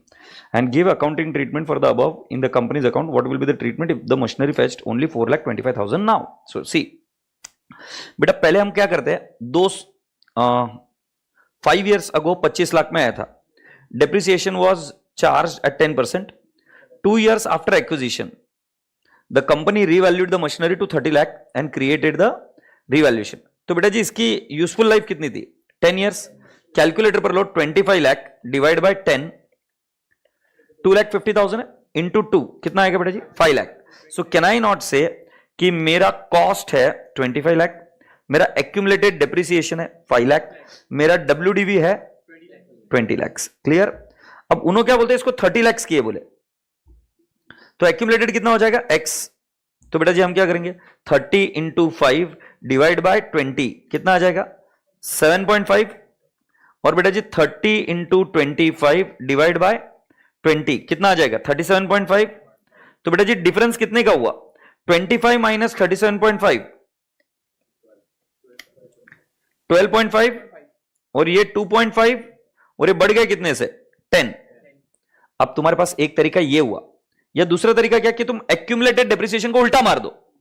तो accumulated depreciation उल्टा हो गया, फिर asset को debit कर दो कितने से? 5 लाख से, टू रिवैल्यूएशन रिजर्व. दोनों में से कोई भी तरीका चलता है. अब चेक करते हैं इन्होंने कौन सा किया. अच्छा, रिवैल्यूएशन रिजर्व कितना माना? 10 लाख. अपन ने भी यही बोला क्या? So revalued amount of the asset is how much? 30 lakh. अब बेटा जी हमारी यूजफुल लाइफ कितनी है? 8 years. तो बेटा जी एक काम करो, 30 लाख डिवाइड बाय 8 कितना आएगा बेटा जी? 3.75. बेटा जी 5 साल अगो बात बोला है, मतलब 2 साल हो गया था और 3 साल हमने नए अमाउंट से डिप्रिशिएट किया. प्लीज समझने की कोशिश करो, शुरुआत में इसकी यूजफुल लाइफ 10 years थी, राइट? हमारे को असेट एक्वायर कर ऑलरेडी 5 साल हो गए, उसमें से 2 साल जैसे ही हुए थे, पहले 2 साल हमने उसको क्या किया था? रिवैल्यू किया था. रिवैल्यू करने के बाद में 3 साल और बीत गए. 3 साल में हमने उसको 3.75 से डिप्रिशिएट किया था. से यस.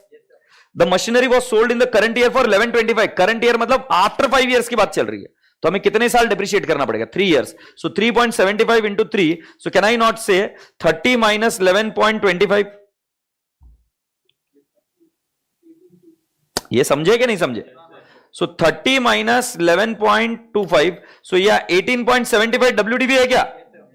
बेटा मैंने इसको कितने में बेच दिया? 11.25. प्रॉफिट होगा कि लॉस होगा? लॉस. कितने का लॉस होगा? 7.5. 7.5 का लॉस. ठीक है. और दूसरा कितना है बेटा जी? इसमें 18,75,000 माइनस 4,25,000, 14,50,000. से यस. अब बेटा जी इसका थोड़ा सा टेक्निकल सीखना है तो सीख लो. हमारी एंट्री होगी कैश ऑब्लिक बैंक 11.25. ठीक है. फिर हम क्या करेंगे, मान लो मैं एक्यूमुलेटेड डेप्रिसिएशन से नहीं जा रहा हूं, मैं लिख रहा हूं टू असेट. असेट कितने की थी बेटा? 18.75.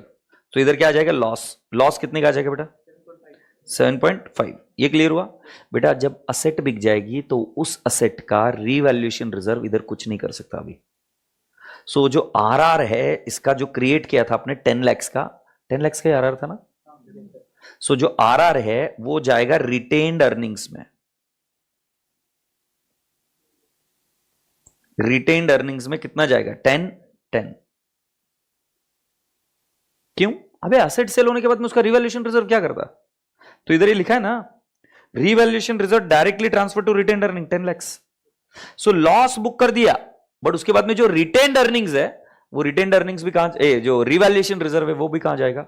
P&L या रिटेन्ड अर्निंग जीआर में. क्योंकि बेटा अब वो रिवैल्यूएशन रिजर्व नहीं ना, अब तो रियलाइज्ड हो गया. गॉट इट और not? Not got it. Okay, मेरी बात सुन बेटा. सपोज तू रिवैल्यू करता ही नहीं उस असेट को, तो तेरी असेट कितने की थी? क्या उतने की? अच्छा ठीक है, मैं तेरे को तेरी भाषा में समझा दूं. बेटा मुझे एक बात बता, तेरा गोल्ड है, राइट? 5 लाख का गोल्ड था, तूने इसको अपवर्ड रिवैल्यू किया 4 लाख से, कितने का हो गया? 9 लाख. अब 9 लाख का चीज तूने 1 साल बाद बेचा, अब वो तब रिवैल्यू किया था तब 4 लाख बराबर था, फिर गोल्ड के भाव वापस गिर गए, you sold it at 8 lakh. तो अब तुझे लॉस कितने का दिख रहा है? 1 लाख. बड़े सही नहीं है। तेरा ओरिजिनल कॉस्ट 5 लाख का था, तुझे अभी भी प्रॉफिट हो रहा है 8 लाख में बेचा तो 3 लाख का प्रॉफिट हो रहा है। तो बेटा जी अब ये 3 लाख का प्रॉफिट कैसे दिखेगा? मेरे बुक्स में तो असेट 9 लाख की दिख रही है, तुमने सेल कितने में किया? 8 लाख में, तो तेरा लॉस कितने का बुक हो गया? 1 लाख। बट बेटा जो रिवैल्यूएशन रिजर्व पड़ा इस एसेट का, वो अगर रिटेन अर्निंग में ट्रांसफर कर देगा तो तुझे लॉजिकल लगेगा 4 लाख प्रॉफिट ट्रांसफर कर दिया रेवेन्यू रिजर्व में और 1 लाख का लॉस ट्रांसफर कर दिया P&L में, नेट नेट इफेक्ट 3 लाख का चला गया। इसीलिए जब असेट बिक जाएगी तो उसका रिवैल्यूएशन सरप्लस नहीं रह सकता, उसको रिटेन्ड अर्निंग्स में डालना पड़ेगा, मतलब जीआर में डालना पड़ेगा। समझा? जैसे डेटर्स नहीं है तो उसका आरडीडी हो सकता है क्या? उसका आरडीडी भी वापस रिवर्स हो जाता है, इसलिए ओल्ड आरडीडी रिवर्स होता है ना। झंपुड़िया समझा क्या ये? बेटा जी इसके साथ हमारे, हाँ पीपी इतना टफ लगा? जम रहा है? तो बेटा जी मैंने कॉस्ट मॉडल करा दिया, ये करा दिया था, ये करा दिया था। अब मुझे लगता है मिसलेनियस केसेस एक बार देख लेते हैं। मतलब ये मेजर क्वेश्चन रहे ना, तो मैं बाकी अगर छोड़ भी दूंगा ना तो तुम एक हाथ दो के लिए फाइट मार के हिम्मत जुटा लोगे, बहुत ज्यादा छूट गए तो फिर उसमें बैंड बच जाती है। सो 2 देख लेते बेटा, पढ़ो।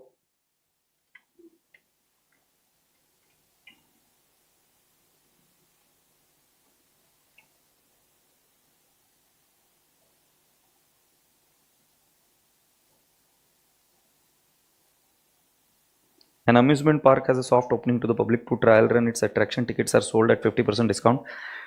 During the period, and operating capacity is 80%. The official opening day of the amusement park is 3 months later. Management claim that soft opening. ये बेटा क्लियर कट लिखा है पेज नंबर 6 में, सॉफ्ट ओपनिंग के लिए जो कुछ भी इनिशियल ऑपरेटिंग लॉसेस है cannot be considered as a part of the cost of the PP. तो ये इसका आंसर है। अब लिखने का स्टाइल अब देख लेना, it cannot be treated as cost of PP. Is that okay? ये क्वेश्चन 2, फिर question 5।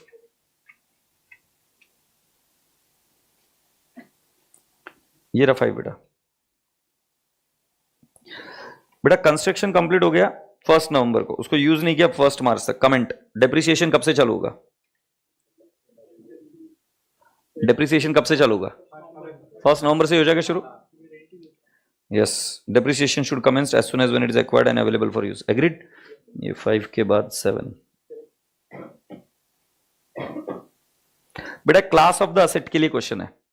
Class of the asset के लिए मैंने क्या बोला? नेचर, यूज, लाइफ सेम अगर हुई तो उसको एक क्लास बोल सकते हैं। बिल्डिंग एक क्लास नहीं है, क्लास के अंदर सब क्लास हो सकती है, तो उसके बेसिस पर आप रिवैल्यूएशन मॉडल यूज करोगे। अगर रिवैल्यूएशन मॉडल एक असेट के लिए यूज किया उस क्लास के लिए, तो उस क्लास के सभी असेट के लिए यूज करना पड़ेगा। Entity has large manufacturing group, it owns a number of industrial buildings such as factory, warehouses and office building in several capital cities. The industrial buildings are located in industrial zones, whereas the office buildings are in central business districts of the cities. Entities A's management wants to apply the revaluation model as per AS10 to the subsequent measurement of the office building, but continue to apply historical cost model to the industrial building. मतलब office building के लिए वो क्या revaluation बोल रहे हैं। State whether ये allowed है क्या? यस अलाउड है। तो इसके लिए पहले क्या करना पड़ेगा? What is the class? Class of PP is grouping of the asset of similar nature and use in the operation of the enterprise. If an item of PP is revalued, the entire class of the PP to which the asset belongs should be revalued. यही बात है? Yes or no? So राजा बेटा जी इस case में the properties within the class of office building must be carried at revalued amount. और बेटा जी आप इसको historical cost पर carry कर सकते हो फैक्ट्री बिल्डिंग को? The answer is yes. Appreciate this. ये कौन सा क्वेश्चन हुआ? 7th के बाद 13.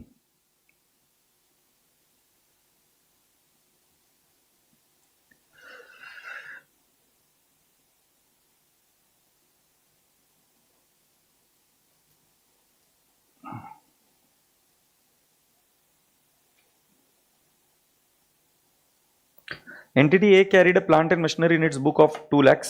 This were destroyed in a fire. The asset were insured new for old. मतलब नई मिलेगी old के लिए. And were replaced by insurance company with the new machine that cost 20 lakhs. The machine were acquired by the insurance company and the company did not receive 20 lakh as cash compensation. State how the entity should account for the same. बेटा क्या हुआ तुम्हें पता है क्या? क्या पता चला कि तुम्हें एक असेट गई और दूसरी असेट आई, तो आप मुझे बताओ जो असेट गई उसको क्या करेंगे? डी रिकॉग्नाइज, और जो नई असेट आई वो फ्री में ही है, तो वो क्या गेन है हमारा? जैसे loss on loss by fire हो सकता है, but loss on insurance claim भी तो हो सकता है ना, प्रॉफिट ऑन इंश्योरेंस क्लेम भी तो हो सकता है ना, if you have received higher amount. बोलो हाँ या ना। सो इधर देखो क्या होगा, entity A should also separately recognize a receivable and a gain in the income statement that is of 20 lakhs resulting from the insurance company under AS 29 once the receipt is virtually certain. The receivable amount should be measured at fair value of the asset what will be provided by the insurer. Entity A should account for the loss in the statement of P&L account for the de-recognition of the original asset which is worth rupees 2 lakh. तो यहां पर transaction एक नहीं दो है, एक को क्या करेंगे, डी रिकॉग्नाइज कौन सी वाली करोगे, 2 लाख वाली, और रिकॉग्नाइज करोगे कौन सी वाली, 20 lakhs वाली eight the fair value. Best है। ये कौन सा क्वेश्चन हुआ, 13 हुआ ना, 15।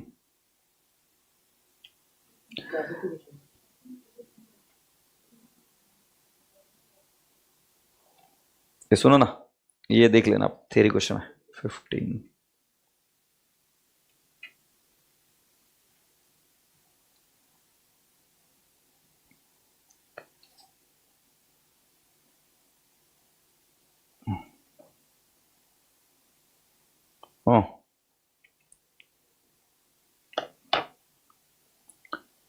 ICAI का क्वेश्चन है। ये क्या है, पुराने जमाने की चीजें थी।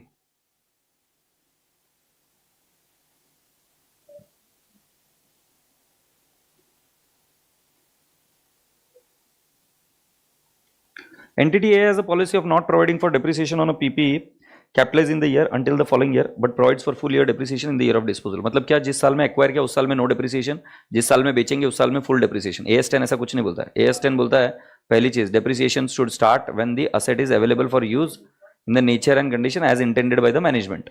और सेकंड चीज इसके अंदर ये है कि क्या बोलते हैं,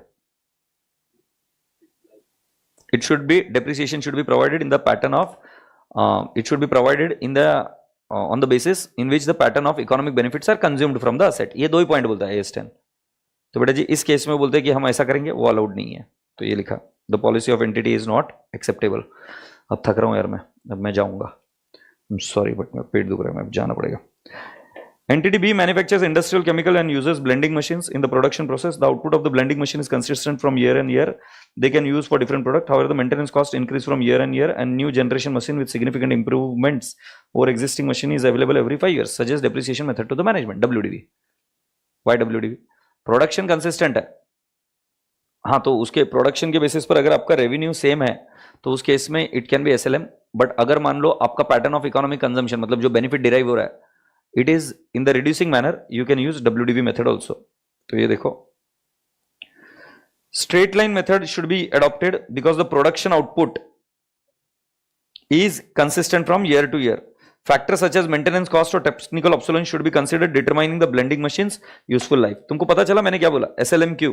क्योंकि बेटा जी पहले वो कॉस्ट इंक्रीज हो रही है, ये मैंने चीजों को कंसिडर किया, फिर मेरे को याद आया कि नहीं, अपना रूल क्या है AS10 का, we should reflect the pattern of economic benefit consumed out of the asset.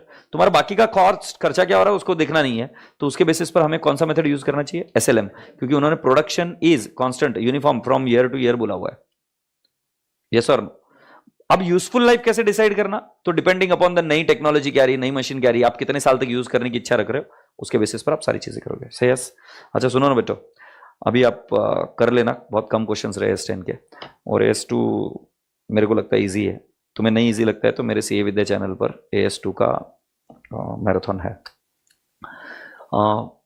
मुझे सिर्फ आपसे इतनी बात बोलनी है, अब मैं चमन तो हूं नहीं कि आपको ये बोलूंगा कि पढ़ाई करो।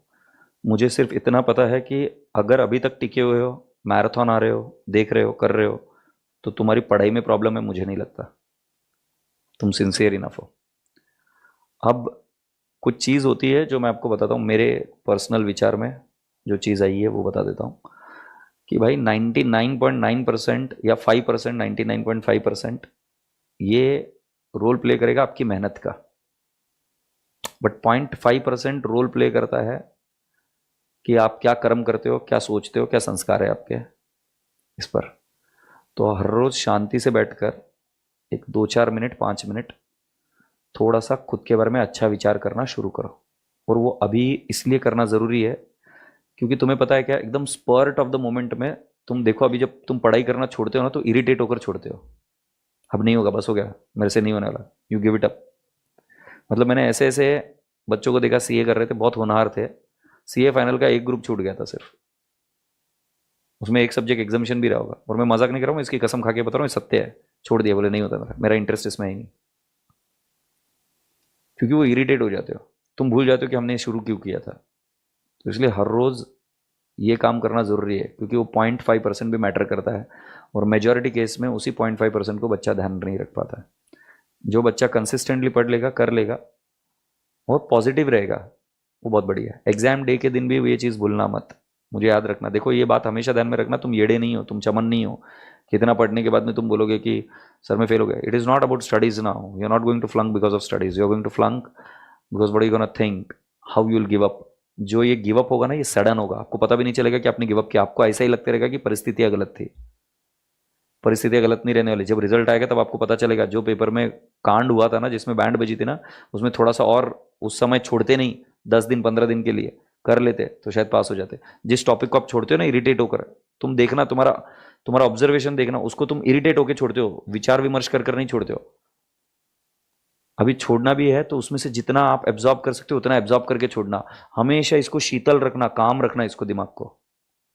किसी भी परिस्थितियों में आप एग्रेसिव नहीं हो सकते। ये मैं एक टीचर होने के बाद में, बहुत ज़्यादा बच्चों को पढ़ाने के बाद में मुझे इस बात पता चली कि अगर मैं अभी भी होता हूँ एग्रेसिव, मैं झूठ नहीं बोलता हूँ, बट मैं एग्रेसिव होता था ना पहले बहुत ज़्यादा, तो बच्चों को पसंद नहीं आती चीज़ें, बच्चे टॉलरेट नहीं करते।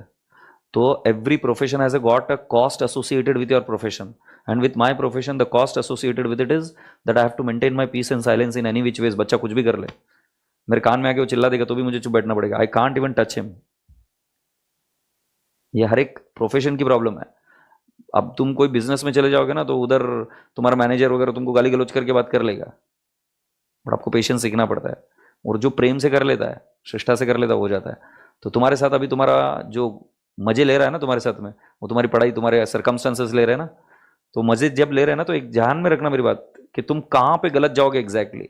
जिस समय तुम्हारा डिसीजन एकदम फ्रैक्शन ऑफ सेकंड में हुआ, समझ जाना कि तुम गलत जा रहे हो। और तुम उसको कैसे करोगे पता है क्या, उसको सलाह कैसे दोगे, नहीं मैं तो बहुत दिन से सोच रहा हूँ, बहुत दिन से नेगेटिव चल रहा है मेरे दिमाग में, राइट। बट ध्यान रखना, जब हर बार नेगेटिव चल रहा था तब ऊपर उठ के आ रहे थे कि मैं करूंगा, ऊपर उठ के आ रहा है मैं करूंगा, ऊपर उठ के आ रहा है मैं करूंगा। फिर एक दिन ऐसा है कि फ्रैक्शन ऑफ सेकंड में छोड़ दे, नहीं करना है मुझे। That is the sure short sign कि तुम गलत जा रहे हो, समझे। तो शांति से करना, मेरा भरोसा मानो, सब पास हो जाओगे। बस इतनी सी बात मेरी ध्यान रखना, 10-5 मिनट हर रोज अपने आप से पॉजिटिव बात करना, कुछ मत सोचना कि क्या होगा एग्जाम में, जाके देख के आना, हो जाएगा सब ठीक। ऑल द वेरी बेस्ट मेरे बच्चों। और बड़ी विनम्रता से आपको एक चीज़ बतानी थी, thank you so much for your love and affection, और I don't take it for granted any time, so thank you so much. Sir branch नहीं कराओगे आप? नहीं बेटा, मैं तबीयत का ध्यान रखूँगा, मेरा गला गया है और मेरा पेट दुख रहा है। सो ब्रांच अगर आपको करना है, so I have got one more resource with me. मेरे साथ में अभी एक व्यक्ति काम करते हैं, वो सीए ही है, मेरे स्टूडेंट है, विद्यार्थी है, और बहुत अच्छे वक्त है। अगर आप बोलते हो तो मैं उनको ब्रांच रिवाइज करने के लिए बोलूँगा, बट उनसे अभी करने से बजाय मैं आपको दूसरा तरीका बता देता हूँ। उसकी मैराथन ऑलरेडी है, उसके रिवीजन लेक्चर्स ऑलरेडी है यूट्यूब पर, और वो यूट्यूब लेक्चर्स जो है revision lectures, they are not more than 6-7 hours का। तो अगर आप फास्ट फॉरवर्ड में भी देखोगे तो हो जाएगा। तो मान लो ब्रांच पूरा नहीं आया तो भी तुम फेल नहीं हो सकते। तुमको कितना आना चाहिए, वर्किंग नॉलेज आया तो बात खत्म। 10 में से 6 मार्क भी आए तो तुमको एग्जामिशन मिल रहा है। छोड़ के मत जाना, जितना है कच्चा पक्का करके चले जाना, ठीक है? ठीक है, प्रेम से बाय बाय बोलो। Bye bye, love you all, take care, खुदा हाफिज।